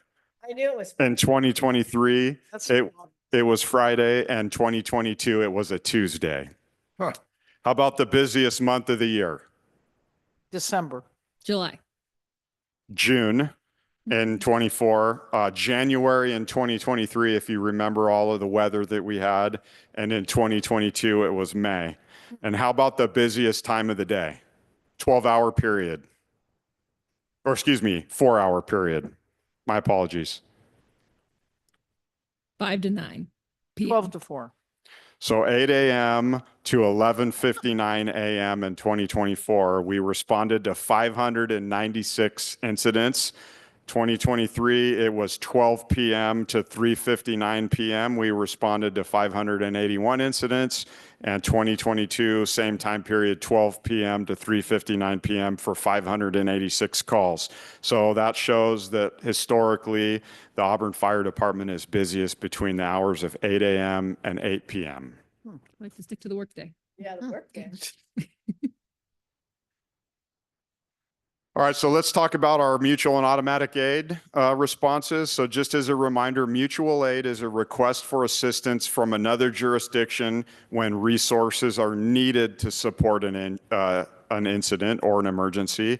Automatic aid is a prearranged agreement between agencies allowing the closest available resource to respond regardless of jurisdiction.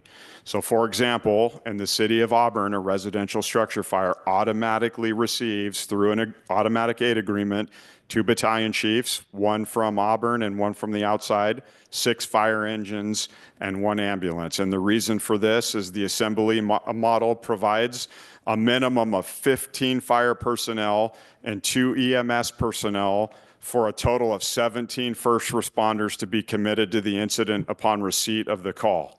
Why is that? Well, we strive to assemble 15 personnel on scene within 9 minutes, 90% of the time, as recommended by the National Fire Protection Association, or you may have heard it called NFPA. So just a recap for our aid statistics in 2024, we provided aid 286 times, and we received aid 199 times. In 2023, we provided aid 378 times and received aid 125 times. And in 2022, we provided aid 355 times and received aid 89 times.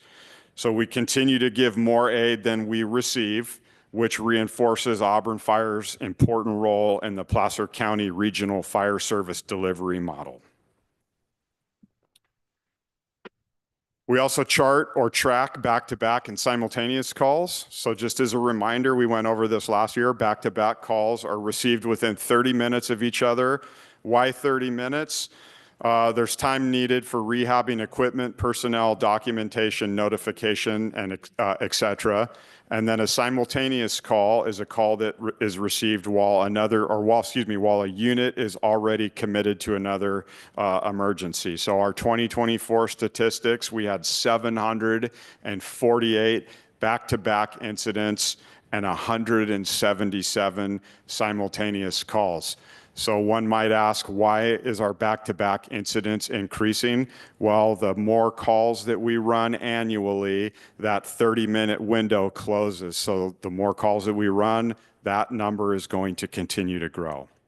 So again, with our call volume increasing 34% over the last 10 years, we are continually seeing a steady rise in simultaneous calls as reflected on the graph.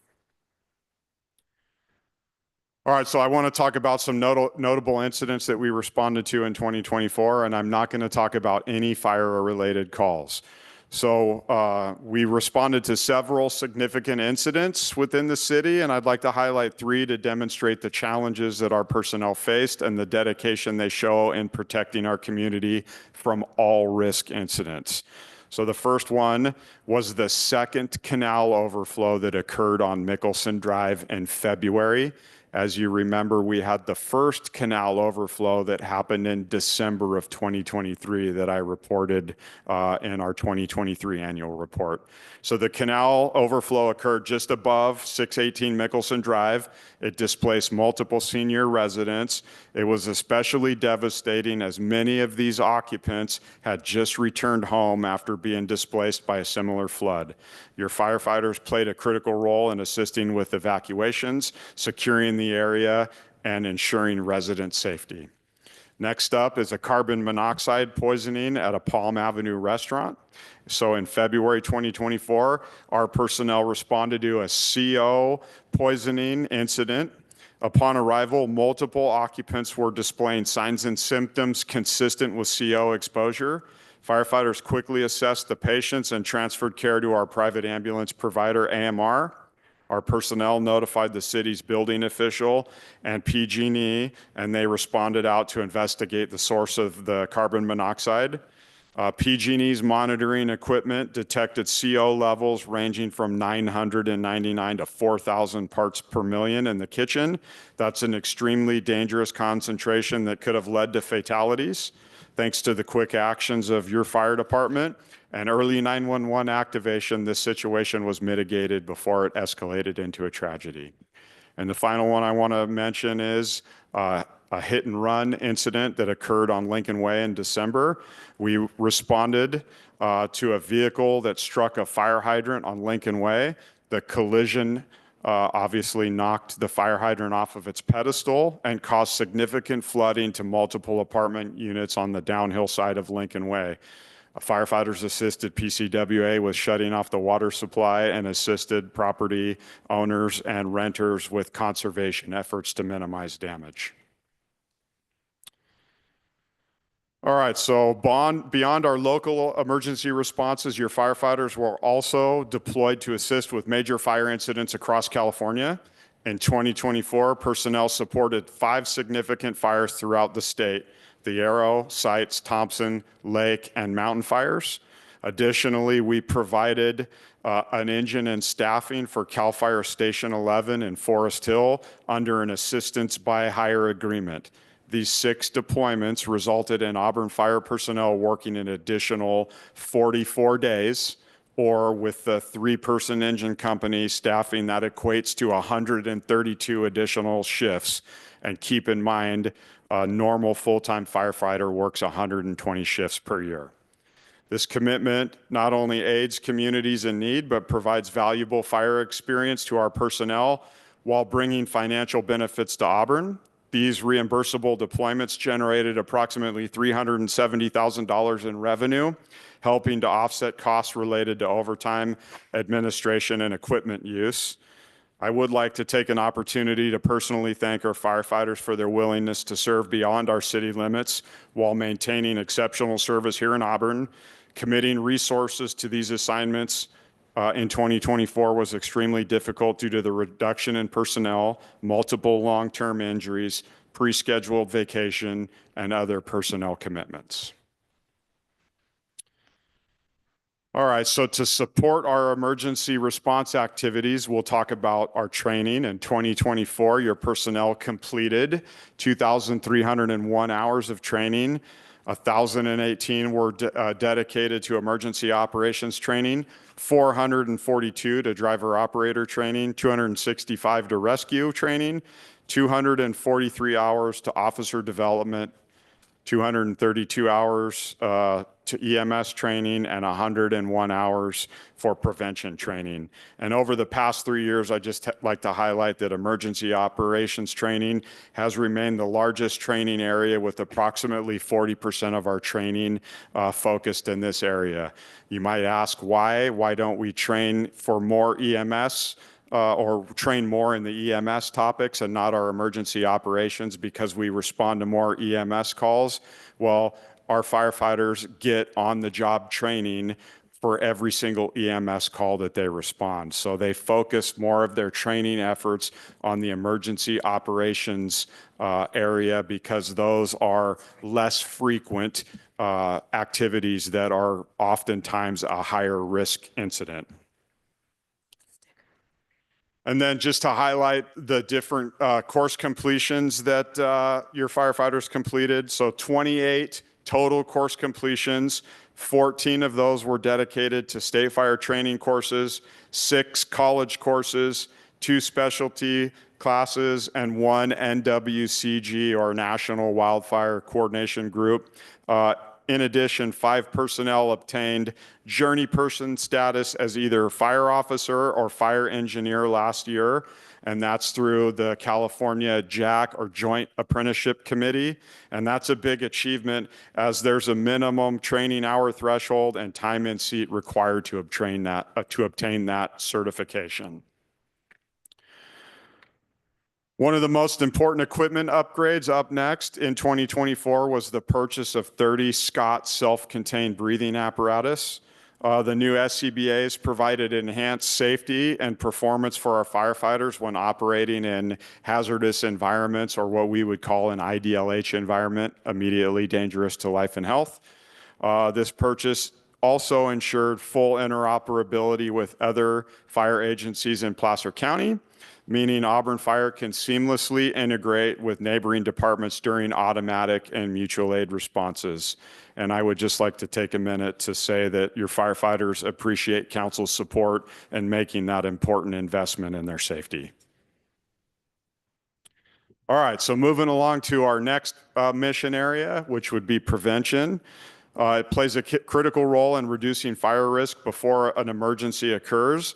In 2024, Auburn Fire received 42 hazardous vegetation complaints relating to overgrown or fire-prone parcels. 38 property owners complied with requests to clear their land. 4 of the 42 cases were escalated to code enforcement for further action. And then I would also like to just take a second to point out that 163 burn permits were issued within the city. That's an indicator that many residents are actively working to remove hazardous vegetation from their properties.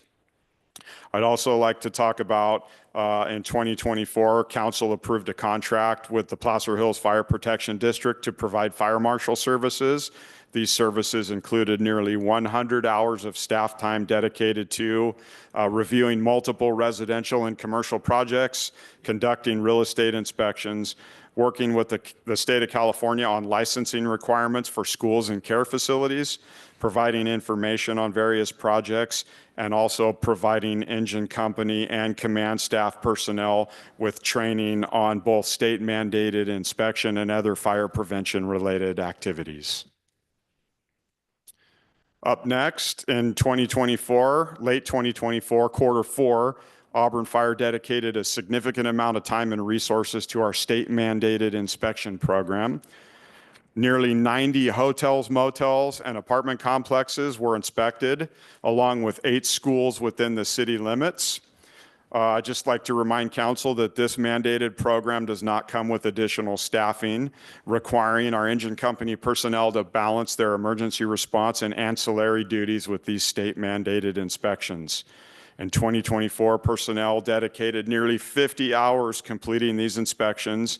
And keep in mind, this time only captures time in the field performing the inspection and not the time spent on scheduling, reporting, communicating with off-site owners, property managers, and then all the follow-up that goes with that. This process has been a team project, and I'd like to take a second to thank our engine company personnel, our administrative volunteer, Jeff Michaels, the city manager's assistant, Amber Wright, our code enforcement officer, Fire Captain James Murphy, and our finance department for all the assistance they provided throughout this process. And also thanks should be given to all the property owners, managers, and school administrators for their efforts to keep residents and students safe within Auburn.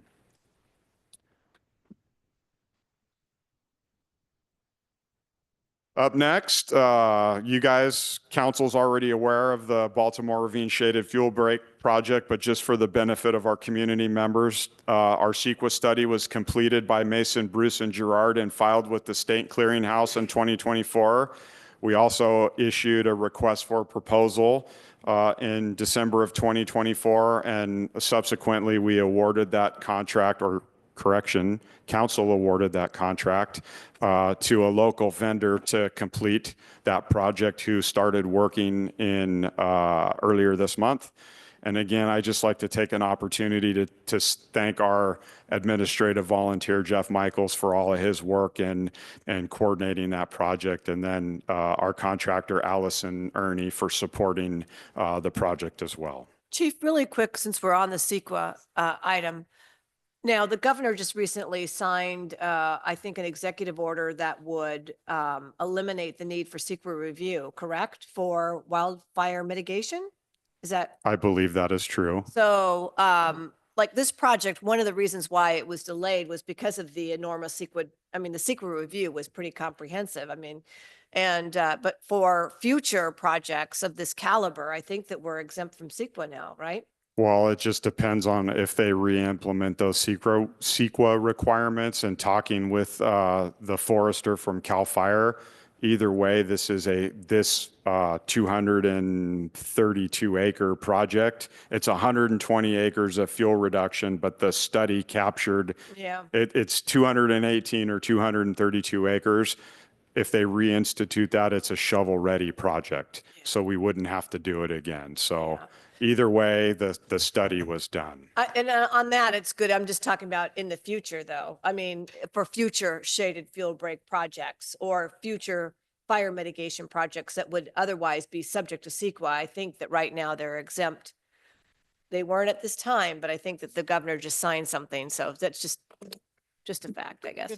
Yeah, and I think we'd have to evaluate that on a case-by-case basis moving forward because the CAL FIRE and their grant required us to do the CEQA study, even though we have a categorical exemption on file for similar work. And at this time it was just because of the LA fires that the governor then signed. I believe it's an executive order that it said CEQA was now, fire mitigation projects would now be exempt. Again, we followed the rules and did everything we needed to for this one, but just moving forward, that's the good news. Thank you, Chief. Sorry. No worries. Continuing, I just wanted to highlight some additional fuel reduction efforts. So the Union Pacific Railroad hired a local tree company to conduct fuel reduction activities along their right-of-ways in Auburn. And you can see from Auburn Folsom Road, looking west by the rec park, you can see some of the work that they've done there, and also along Sacramento Street at the overcrossing. And I can tell you that the Greater Auburn Area Fire Safe Council this year is continuing to meet with the Union Pacific Railroad to build a stronger relationship and continue that project moving forward. And with that, the Fire Safe Council, along with us supporting them, established 4 new Firewise communities in Auburn in 2024, bringing our total to 14, and they're continuing to identify more neighborhoods as they move forward this year. So again, I would like to take the opportunity to thank Tim Monroe and Kathy Baxter for their efforts and partnerships improving fire safety in Auburn. Here. Thank you. Also, as you guys are aware, that we updated our fuel modification ordinance 100.87 to include the Zone 0 requirements for new construction, and we did that before the state of California required that. And we also introduced a defensible space inspection for real estate transaction in very high fire hazard severity zone ordinance. That'd be 100.71. All right, so our third mission, public education and community engagement. We remain committed to educating the public on fire safety. In 2024, we provided 50 hours of fire education to 1,560 adults and 1,184 children. The activities included various school safety and service club presentations, participation in community events such as ARD's Touch a Truck and Harvest Festival, the Canyons Endurance Run, the 4th of July celebration, National Night Out, Cruise Night, to name a few. And we also collaborated with Auburn Hook and Ladder Company #1 to expand our community outreach efforts. All right, so up next is our employee recognitions, promotions, and new personnel. So we have 1 from each one of those categories. I'd like to reintroduce you to our new Battalion Chief, Matt McCarthy. He joined the fire department in late 2024, actually August 2nd, to be precise, bringing with him 25 years of fire service experience. He previously served as an engineer paramedic acting captain in Rio Vista, with prior experience at the Placer Hills Fire Protection District, starting as a firefighter in 1997 and promoting to captain paramedic and acting battalion chief prior to his departure. Matt's been a paramedic since 2001. He holds a bachelor's degree in emergency services management, multiple professional certifications, and is a registered instructor with the California State Fire Marshal's Office, which makes him the fire department's dedicated training officer, where he's also assigned as the C Shift Battalion Chief. Say that 3 times fast. All right, our promotion next. We promoted Justin Renda to fire captain on July 20th of 2024. He joined Auburn Fire as a firefighter in January of 2022, promoted to engineer in August of 2022, and previously served with the Ukiah Valley Fire Authority and CAL FIRE prior to joining Auburn. He holds an associate's degree in fire technology, a firefighter 1, firefighter 2, a driver operator certificate, and a hazardous materials technician certificate as well. He worked as a confined space rescue technician, providing standby rescue services for PG&E and the California Department of Water Resources prior to coming to Auburn as well. And then finally, our firefighter of the year, who is in the office with us, or in the audience with us this evening, James Murphy. Since joining Auburn Fire on August 25th, 2021, James has been an integral part of the department, promoting to engineer in November of 21 and fire captain in March of 2022. Before coming to Auburn Fire, he spent 10 years with the U.S. Forest Service, working his way up from hotshot to assistant engine operator on the Tahoe National Forest. His extensive wildland firefighting experience has been instrumental in supporting the development of all Auburn Fire personnel. He co-manages our incident reporting platform. He oversees our asset management system, Vector Checkit. He's committed to professional growth, having completed his State Fire Marshal Company Officer Series, and is currently working towards obtaining his associate's degree. As union president, he advocates for Auburn Fire personnel, dedicating countless hours to representing firefighters in a variety of situations. He's professional, well-prepared, and dedicated to improving the department. His advocacy has required significant personal sacrifices, including time away from his family. James exemplifies Auburn Fire's core value, leading through teaching, coaching, and mentorship. His dedication has earned him the well-deserved title of Firefighter of the Year.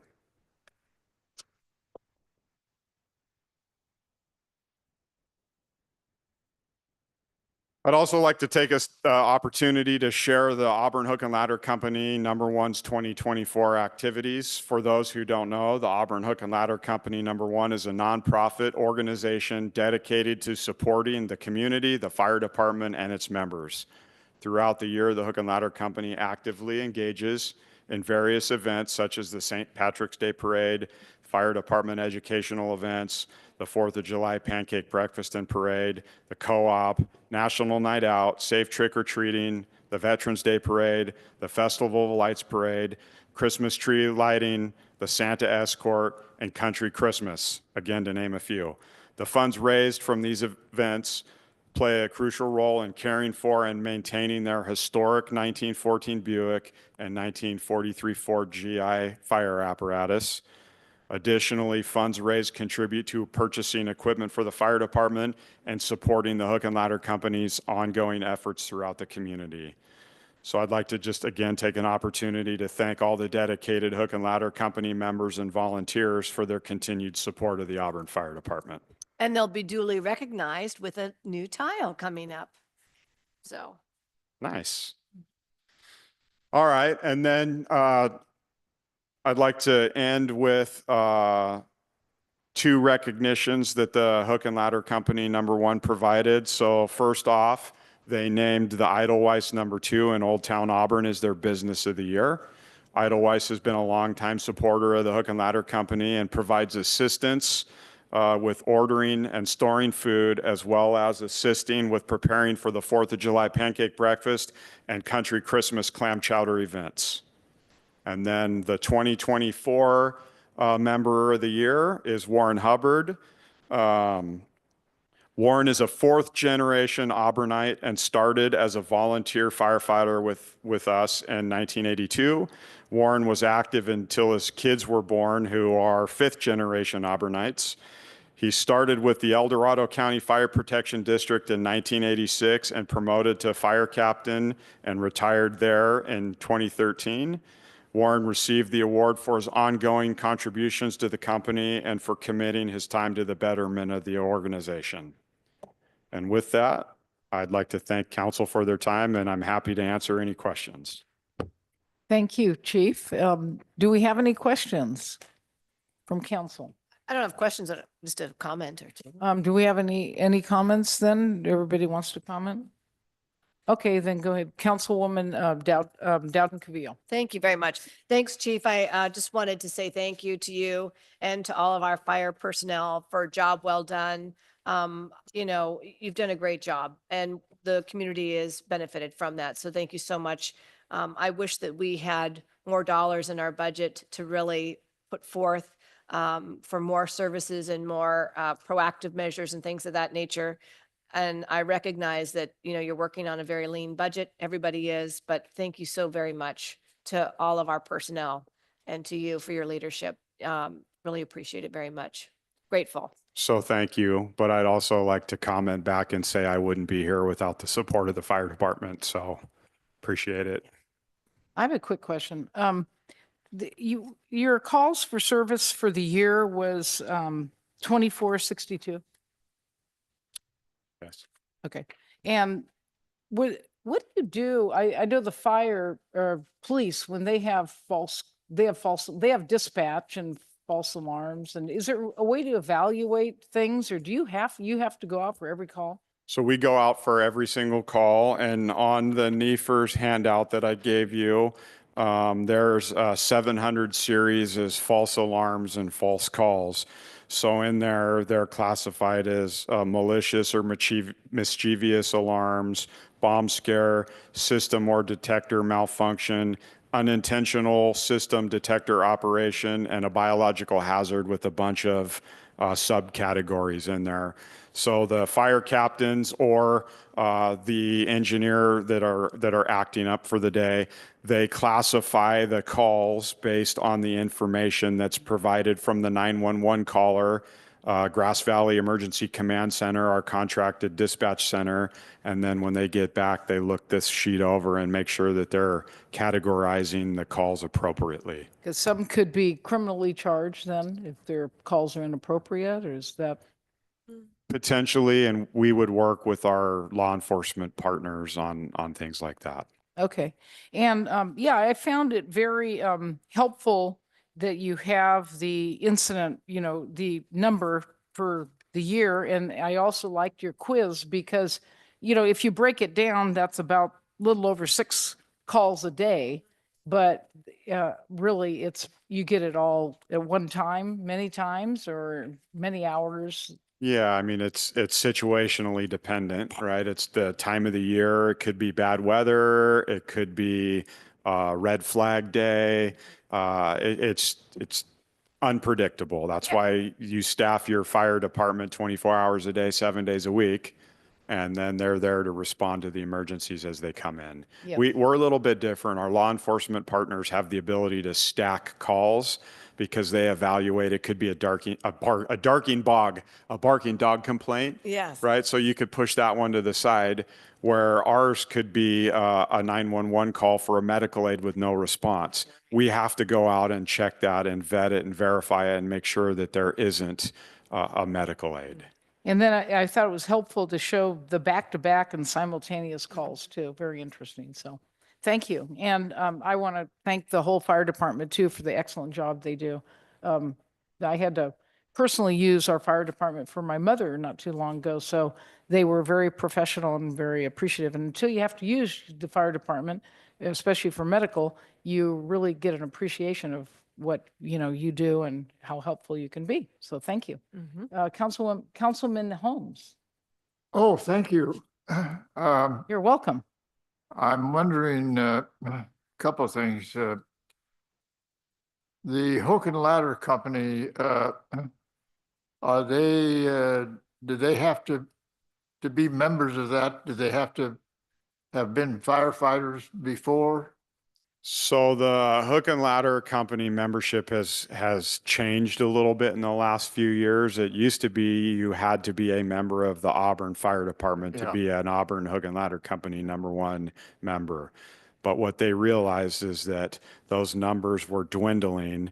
So the board of directors evaluated what they needed to do to continue their organization moving forward. And what they ended up doing is opening it up to firefighters from neighboring fire districts. And when we get assistance from another jurisdiction, where do we get most of that from? It depends on what it's for. And so I would go back to talking about our closest response. So let's say we had a medical aid at 750 Auburn Ravine Road, which is the Auburn Ravine Terrace. Yeah. The engine that would respond to that incident would either come out of the CAL FIRE Placer County Fire Station at Atwood or the CAL FIRE Station at Bowman, if they're available.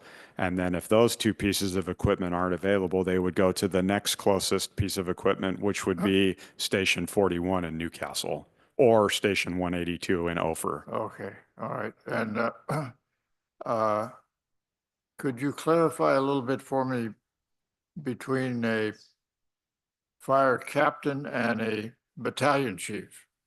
So the fire captain is responsible for the fire engine, the engineer and the firefighter that respond on the engine. So they're the direct oversight for those personnel. They make all of the decisions, starting with the direction of travel, followed by the service delivery upon arrival, whether it's a CPR or a medical aid, or if it's a fire, they talk about strategy and tactics to put that fire out. So they oversee that particular engine company, whereas the battalion chief in our organization is actually doing multiple roles. Our battalion chiefs they do a lot of administrative, or what we would call a division assistant or deputy chief roles, in addition to supervising the engine company. So when they go out on an incident, they're in charge of our single fire engine and the other 5 fire engines. Like if somebody's house was on fire, we got those 6 fire engines, the 2 battalion chiefs and the ambulance, their oversight for all of that. So they, again, strategy, tactics, life, incident stabilization, property conservation, and societal restoration. So they oversee all of that. They're the ordering point to get more resources. They go potentially into unified command with other agencies, or again, our law enforcement partners. Yeah, okay, thank you. Councilwoman Riddell Harris. There we go. Sorry about that. Just a couple quick questions. First, I wanted to say thank you so much for all of your hard work, and thank you to all of our fire staff. You do an amazing job. I love that you've been going out to the Firewise communities and presenting. You came to our neighborhood, and it's so important to do that education and also to interact with the kids so that way they are comfortable. So if they ever did have an emergency situation, they wouldn't be afraid of what's going on and that they feel comfortable. And so I think it's great that you guys are out in the community as much as you are, because that's just really, that's what makes it one of the great things about having a local fire department, is that you all are out at so many of our community events, and we really appreciate that. Also, thank you for coming to the Sky Ridge Jogathon. It was awesome. And then a couple quick questions. When it comes to aid, it seems like we're consistently giving more than we're getting when it comes to local aid that we're providing. I know we don't get paid for that. So is there any way that it seems like then the other local entities aren't providing enough resources, or what does that mean when we're providing consistently more aid than we're receiving? So I think I need to cut that up in a few different ways. Sorry, So some of our aid we do get reimbursed. So when we go out on OES or assistant by hire, those are included in those statistics, and we are recouping. But those are the far away ones, or those are also the local? Well, so let's say that they ask for our water tender down in off of Wise Road. We can submit for reimbursement for that. Oh, okay. Now, I will tell you that the only time we submit for reimbursement on that style incident is if we backfill our station with off-duty personnel, right? We don't bring in another fire department behind us and then charge CAL FIRE or Placer County CAL FIRE to use our water tender when we're leaving our station open and getting coverage from behind us. But if we did have off-duty personnel, we had a fire in 2024 out off of Ridge Road where we brought personnel back in. We were able to submit reimbursement because we staffed our own dirt. Okay. All right. And then as far as why do we provide automatic and mutual aid more, I think there's a couple of reasons for that. I like to say all roads go through Auburn, right? So if there's a fire in Newcastle, it's the entity plus the 5 closest engines that we head down there along with the other engines that are coming down. And if there's a fire that is to the east or to the north of us, we would do the same thing. So we're a centrally located organization. And then if you look at, what slide was it on?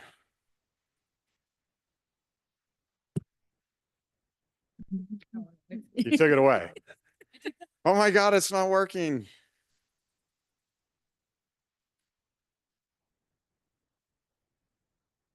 What slide are we on this one? Let me get my notes out. It's 7 with the mutual response stuff. All right, so if I go back to my aid statistics that I provided in 2024, we provided aid 286 times and received it 199 times. We only had one staffed engine company in 2024. In 2023, we provided aid 378 times and received aid 125 times. Well, the reason for that is 10 months of the year, we had a second piece of equipment staffed. We were able to help our neighbors out while simultaneously covering our own jurisdiction. And the same in 2022. We provided aid 355 times and we only received aid 89 times. And that's why it's super important when we look at fire station closures. Anytime a station or a piece of equipment is closed or browned out, it has a ripple effect throughout the entire county. But I totally agree. And I think it's important to do mutual aid because we do that in my industry too. But doesn't it mean that we're paying for the services of to help other folks when they should really be staffing up and having more resources available in their area? Is that not am I not interpreting it correctly? If we're giving more than we're getting? I didn't mean to cut you off. It's both ways, right? So if we look at 2024, we received aid 87 less times than we provided it. Yeah. So we want to continue to provide that aid so that when our neighbors are not getting it, they go, oh, well, Auburn's not giving us help. We're not going to give them help. Oh, I understand. I'm just trying. It just seems like we're spending a lot of money helping others when we're not receiving as much. So I get why the centrally located thing makes sense. So I'll move on to the next question. The other question was when we're sending folks out of town to go help with larger fires. It says from your statistics, it looks like we have increased calls. We're doing more fire reduction stuff. We're doing more inspections. How do we determine if we have enough staff to be able to do that, given with all the vacations and injuries and all of those kinds of things? So it's a coordinated effort between all the fire captains and the battalion chiefs to make sure that we can support the request. And there have been some times where we have sent that piece of equipment out and we've had to adjust our staffing or utilize our JOA partners to fill in the seats behind us. Okay. So it's a really big thing. It's a big deal that our personnel are supporting it. And that's why I said earlier, I really appreciate the work because it is 44 extra days, 132 extra shifts that equates to, or over 1 year of one dedicated full-time firefighter. Great. Thank you. That's all I had. Thank you. Do we have any public comment from the public? Well, we want to thank you for your presentation and we'll move on to the next item. Ticket donation and gift policy. Not as cool as the fire chief's presentation. Thank you. Sorry. Make it cool. I'll make it cool. Yeah.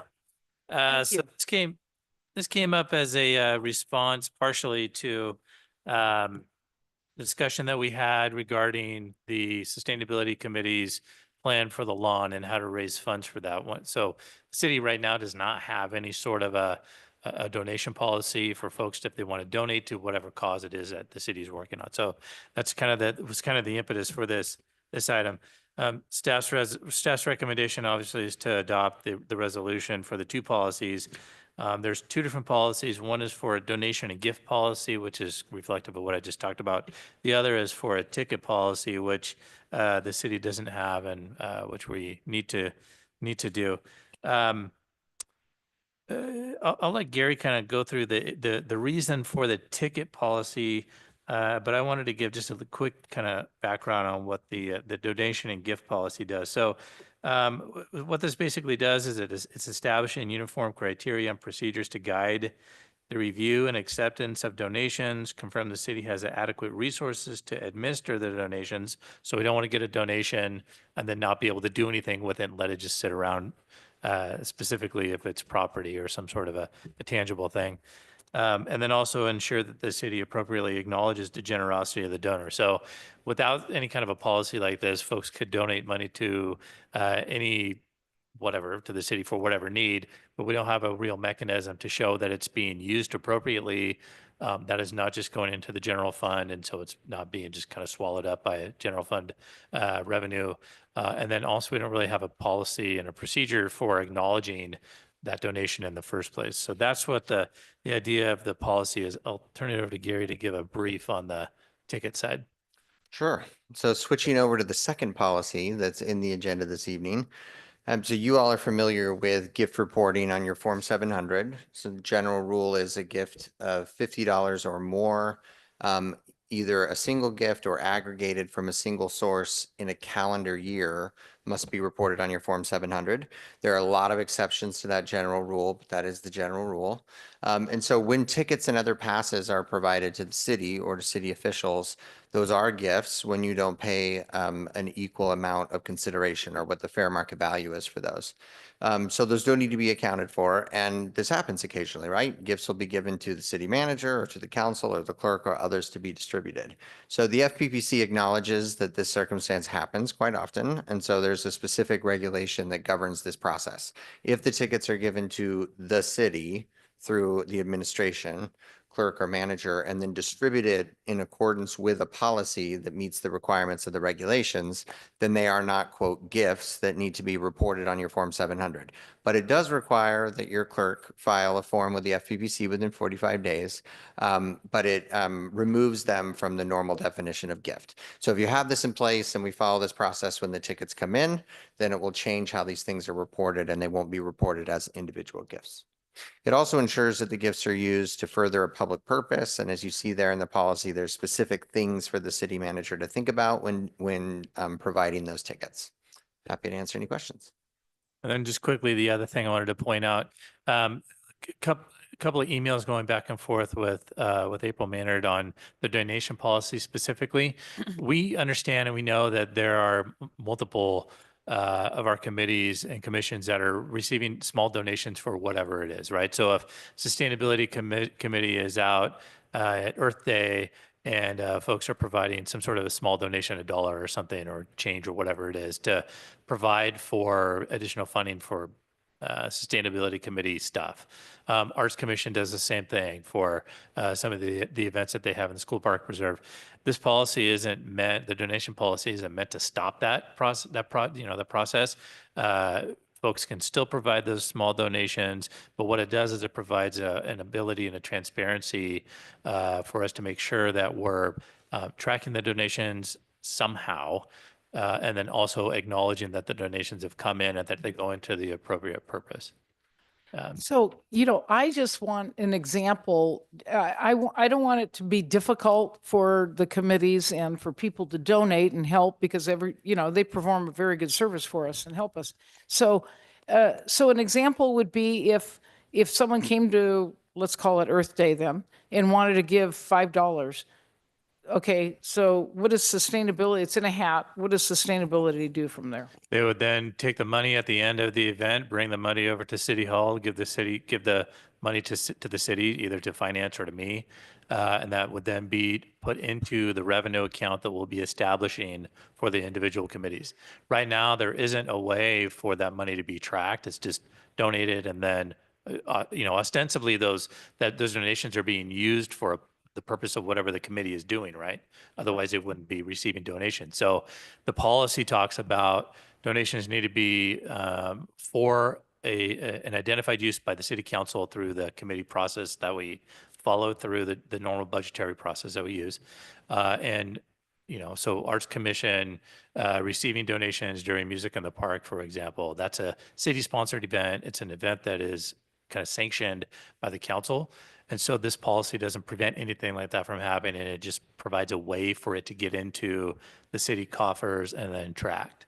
Because right now we It don't have almost that. seems like there's two different ways that committees might be soliciting donations. One would be at an event, for example, and you have like a little bucket or a cup or whatever, and there's like petty cash kind of a thing. So then they could still do that, but it's just like someone just puts $1 or $5, what have you. The purpose is not soliciting donations. The purpose is some kind of outreach. You're doing something arts related. There's a festival or something, or the sustainability committee's doing an event or what have you. But the second one is really when there's a project that they have identified and they want to raise money for.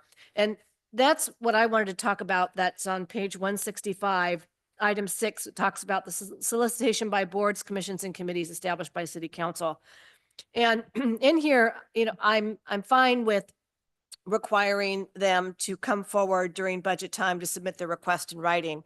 But what I'd like to ask is that staff would actually develop a form, a uniform form that would be used by all the committees and commissions that would identify, first of all, it would identify the purpose of the fundraising effort, the total amount that they would hope to. What section? I'm sorry. I missed- It's on page 165 of the packet, section 6. So 6A. it talks about here just generically that if there's a project that the committee or commission wants to raise money for, they need to make a request to the city council during the budget process.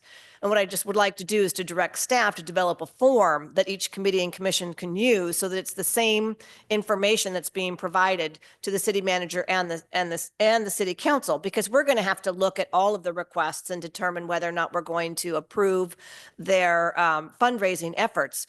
And we want to be able to compare apples to apples and oranges to oranges. And it just makes it much more simplistic for the committees and commissions to complete a form rather than trying to figure out on their own what kind of format. But it would, again, a form that would identify the purpose of the fundraising effort, the total amount, identifying potential donors, and then also a time frame. So is this going to be just for the year? Is this a multi-year project or what have you?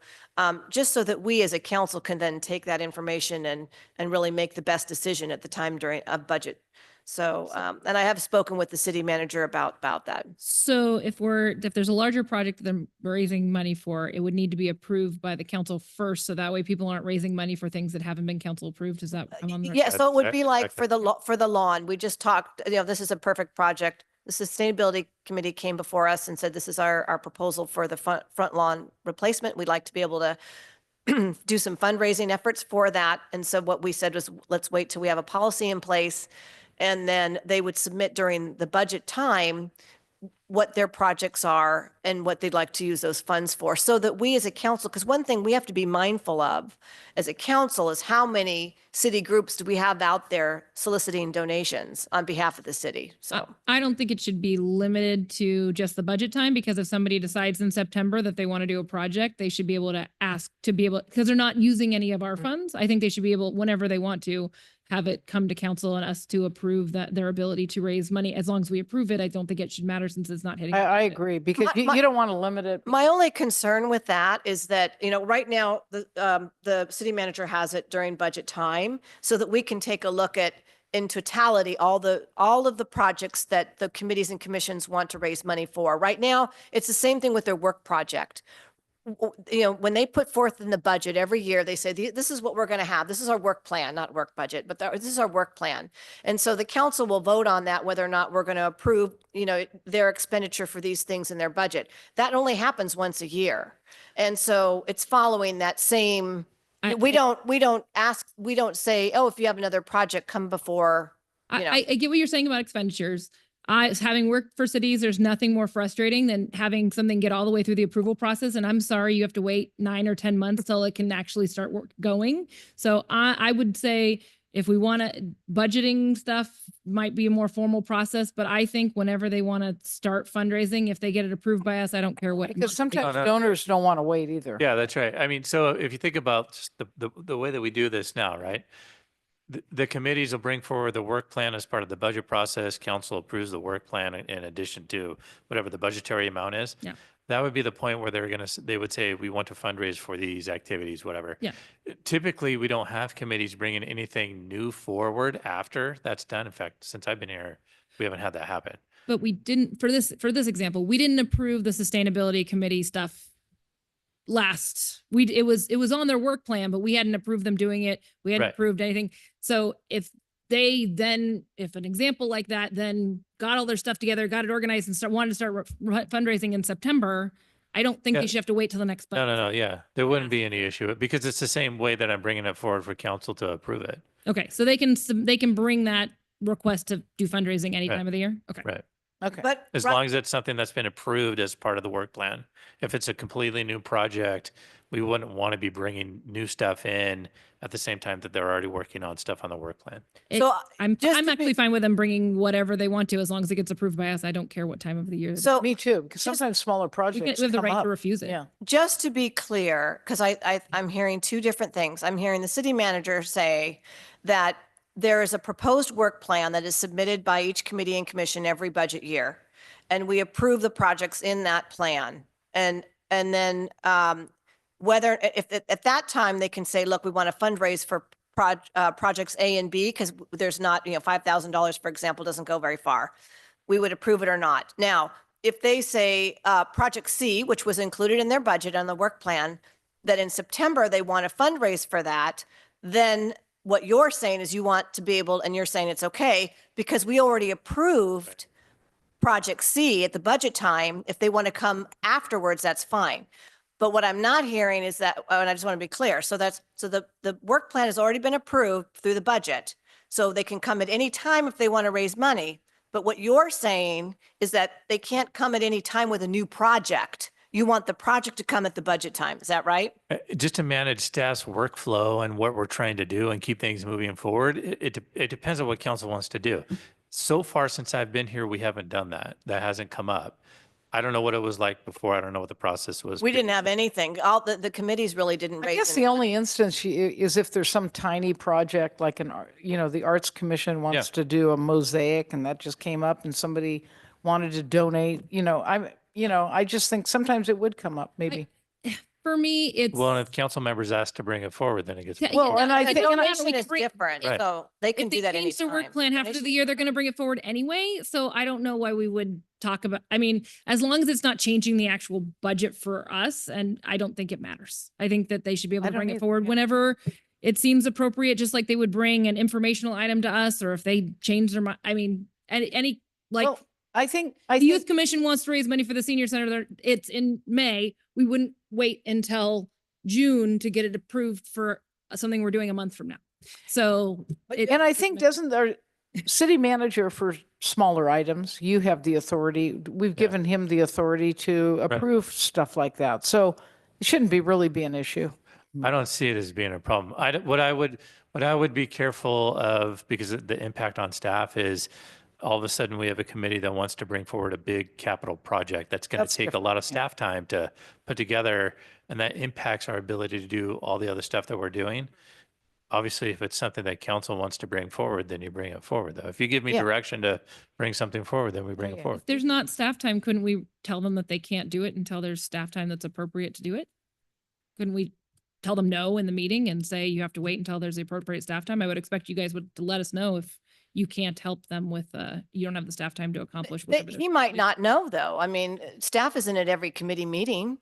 No, I'm just, my expectation would be when they make this request that Sean and his staff are going to review it to see what kind of impact it's going to have on their staff time. We Is don't that bring not- forward an item that wasn't already discussed by a council member on those kind of committee things. You typically don't do that. But if I have a council member telling me, hey, I want to bring this project forward, it hasn't been discussed before, if you get a second person to bring it forward, then it comes forward. It has to, yeah. Yeah, the committees don't just bring things, except in the work Except budget, in in the the work work plan. The committees don't just bring things on their own. Yeah. It has to come from the council. But I'm saying as a good council member, I would ask and make sure it doesn't have too much of an impact on you before I would approve anything, or otherwise that would throw off all the other priorities we have I going. appreciate So that. that's what we would want to do, I would assume, as a council. The only other thing is that I do want to be prudent on how many projects there are out there where the committees and commissions are soliciting donations on behalf of the city. Yep. I mean, I want to know, okay, well, the Endurance Capital Committee now has 3 projects they're out there soliciting dollars for. It becomes a burden on the community itself by, there's only so much money available and the same people are, getting asked, the Rotary clubs or what have you. I also want to be mindful. So do you want to limit it to like one project at a time for a committee? Well, wait, I think we're getting off. Let's. I'm not saying that, but Are it's we just when it's- directly, when are it's in we, the work are we plan. talking about 6A or are we want Yes, to I modify think- 6A? Is that well, what we're talking What about? I simply was saying with 6A was I wanted to ask, and I don't think there's any objection, staff to develop a form. Yeah. So that the committees and commissions can use the same form to make the request for a project they want to solicit donations for. And on that form, they're going to provide, and the staff will develop it, but the purpose for the donation, the approximate amount, the potential donors, the benefit to the city and the time So frame. let me just ask you this. So that'll be with their work project request.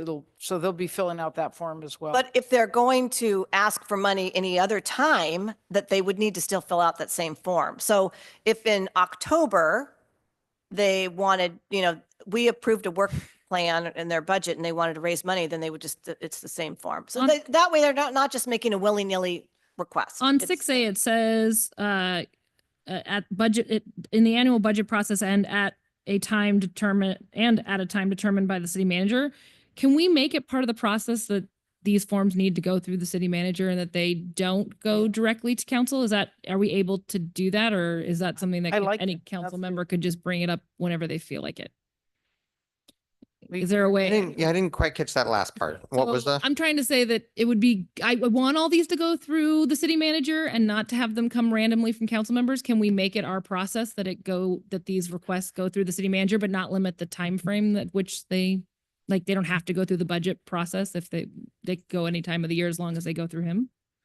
Yes, we certainly could put language in to do that. I think that's your current process though, with your work forms that come through Yeah. every Okay. year. Correct me if I'm wrong, but I think the committees are filling those out and submitting them to staff and then it makes it onto an agenda. There was just a concern that it would come from council and I just. It only comes from council if it's a brand new, let's just say I'm going to use Endurance Capital Committee again. So let's say they had 3 projects in their work plan, project A, B, and C. And halfway through the fiscal year, they decided, oh, we've got a great new project, Project D. But Project D wasn't approved by the city council.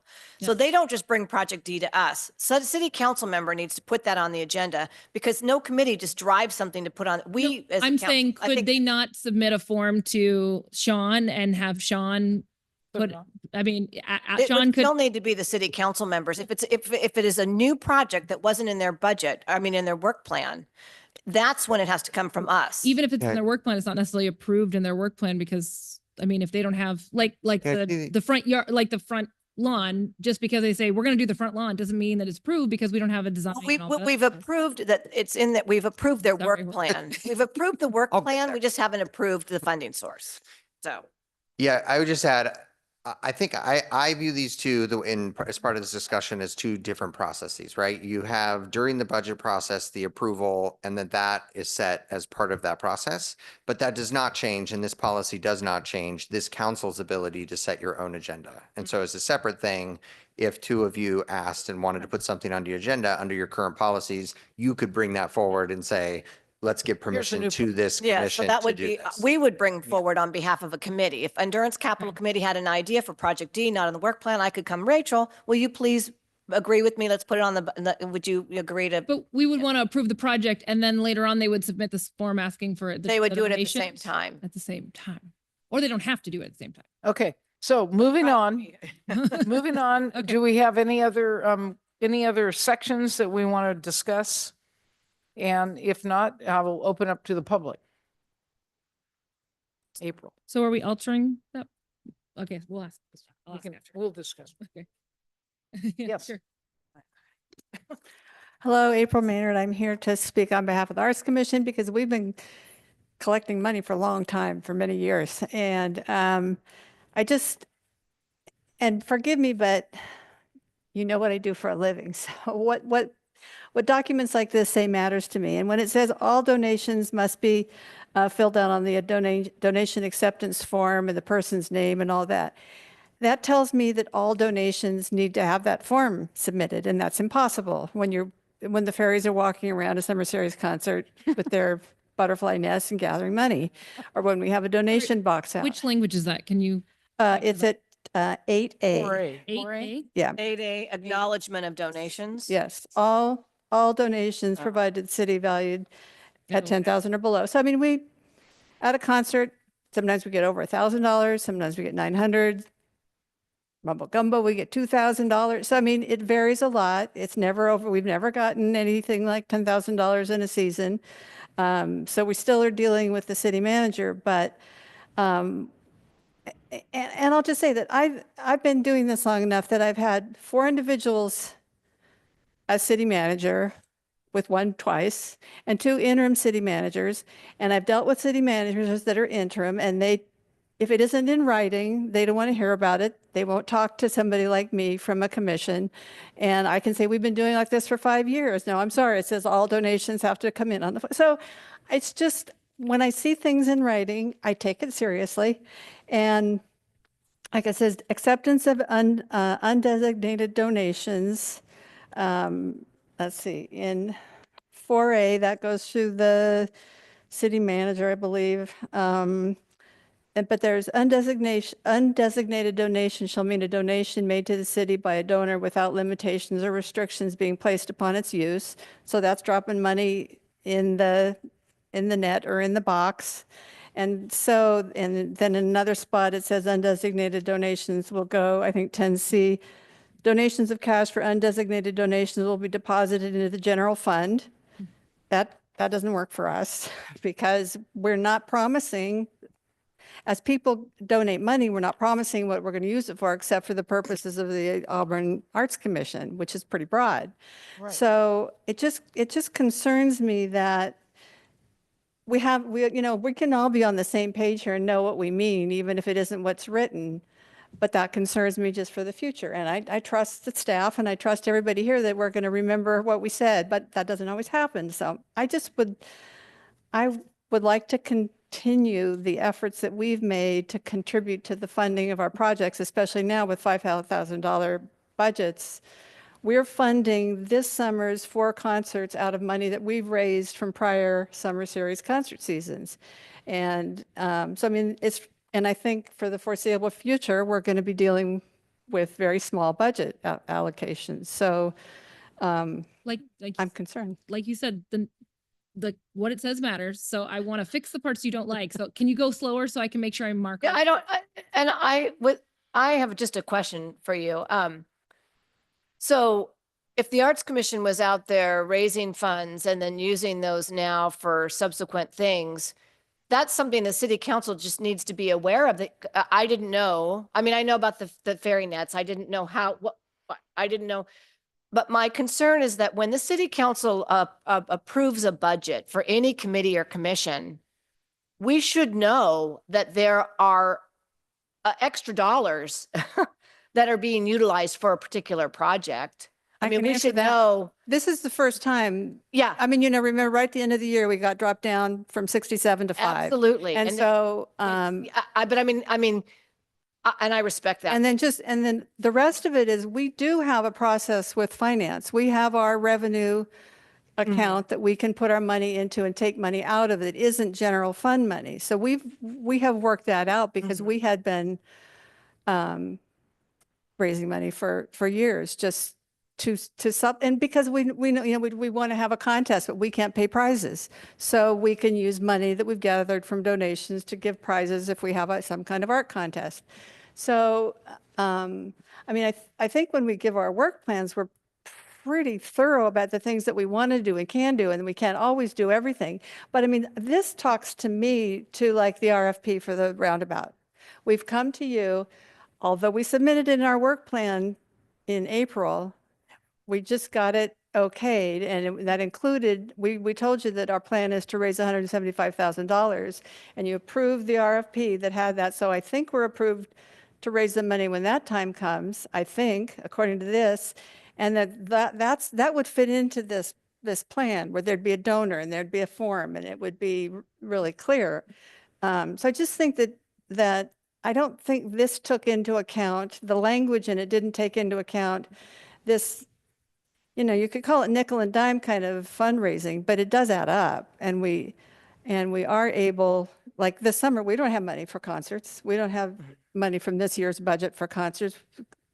Our whole budget wouldn't pay for. I think, Yeah. I And we're think this doing could 4 be instead of resolved. 8, but I mean, so but Yeah. then we voted Edit. to tap into the funds that we'd collected in prior years so we could do something in the park. I think this could be resolved though, if we say anything under 10,000, right? They have the limit. Well, right now it says 10,000 or below, but I wanted to ask city manager, when the budget comes, because Shack has their own separate revenue source. And I knew Arts Commission did too, because I do remember way back when there was like, if you had an art, you know, like someone wanted to donate for a particular art item or something, that you had a separate account. But we know that because those monies, if someone donated $5,000, for example, for a sculpture, there's a separate line item account that we would know what was in there. But I think what I'm trying to say is what Rachel wants to, is looking at this document here, if we can do 8A and not put or below, anything Well- 10,000 or above. I don't necessarily want to go there because I think that if somebody donated $9,000, we want to know who it was. But I think if there's some kind of language around some kind of large event where we get anonymous donations that are each totaling less than, I don't know, $100 or $50 a piece. I feel like there needs to be some kind of Yeah, yeah. language to say that if you're getting, if you're doing some kind of $5 event in a where you're net. getting multiple- Okay, our attorney wants to say something. Maybe that'll help out. So I think I've got some proposed language. I think it would be to 8A. I think, as I understand the issue here, it's that donation form, which I think is practically very difficult if you're out raising Yeah. $5, $10, $15. The purpose, though, of this process, of course, is to account for these funds, which become public funds, and to make sure that they make it into a place where the city can track them and spend them appropriately. But I think you can carve out from that donation acceptance form donations below a certain amount. So from like that very sense. $50, like. Yeah, whatever you all want to do. Is it 50? Is $25? it 100? Is it 10? I mean, I'll leave it to you guys. The committee would still take all of those and They would. still submit. And it them. would Yeah. still go through the process. It If would they still go come through to the the city process. manager, just if wouldn't they- have to have a form for each. Form for The everyone. committee's been doing. which the committee's been Every doing. committee's Yeah, right yeah, to to do there. it. So, But- but what Okay, this so would we have to avoid is. decide a number. I would say under $100. Does that sound fair? If any, because I can't I'd say imagine under you're getting 500. multiple hundreds of dollars per person. I think, because we're just thinking about like Yeah. the festival or something. So $100 By one person. by one person. What if there's a cumulative number of, That's fine. I mean, it's kind of then like, there no form would be it's required. like campaign fundraising. Under a certain amount, you don't have to document individually. April? Well, I was just going to say that, I mean, $99. when they, what I'm saying. when they go around, or there's a donation box, and then after the event, we count it. I mean, it's usually, it's 20s, it's 5s, it's 1s. But I mean, there's been a $50 bill in there, but we don't know if somebody then Yeah. pulled change out, and we don't know who it is. I mean, it's not, I think it's the nature of the event and the It's just collection. I think if you say, $100 or below, and we're just going to have to assume that when it's a box for unanimous donations, that there's nobody has put more than $100. We're just going to agree that nobody put more than $100. I'm good with that. I mean, there's no way to get around it. I mean, the money has to be accounted for. If someone's making a significant contribution that needs to be accounted for, but there's no way to know. If there's a jar there, you don't know if I put $5 or $50. You don't know. So I think, well, I doubt anyone's going to put a $500. We have to have some kind of realistic number. And I mean, $100. I think, again, this is just an I think event. What we're saying is that all donations provided the city valued at 1,000 or below is required to be completed unless it's. Well, it's not $1,000, Mr. 10, City- excuse me, this is 10,000. Are you all going with the $100 limit?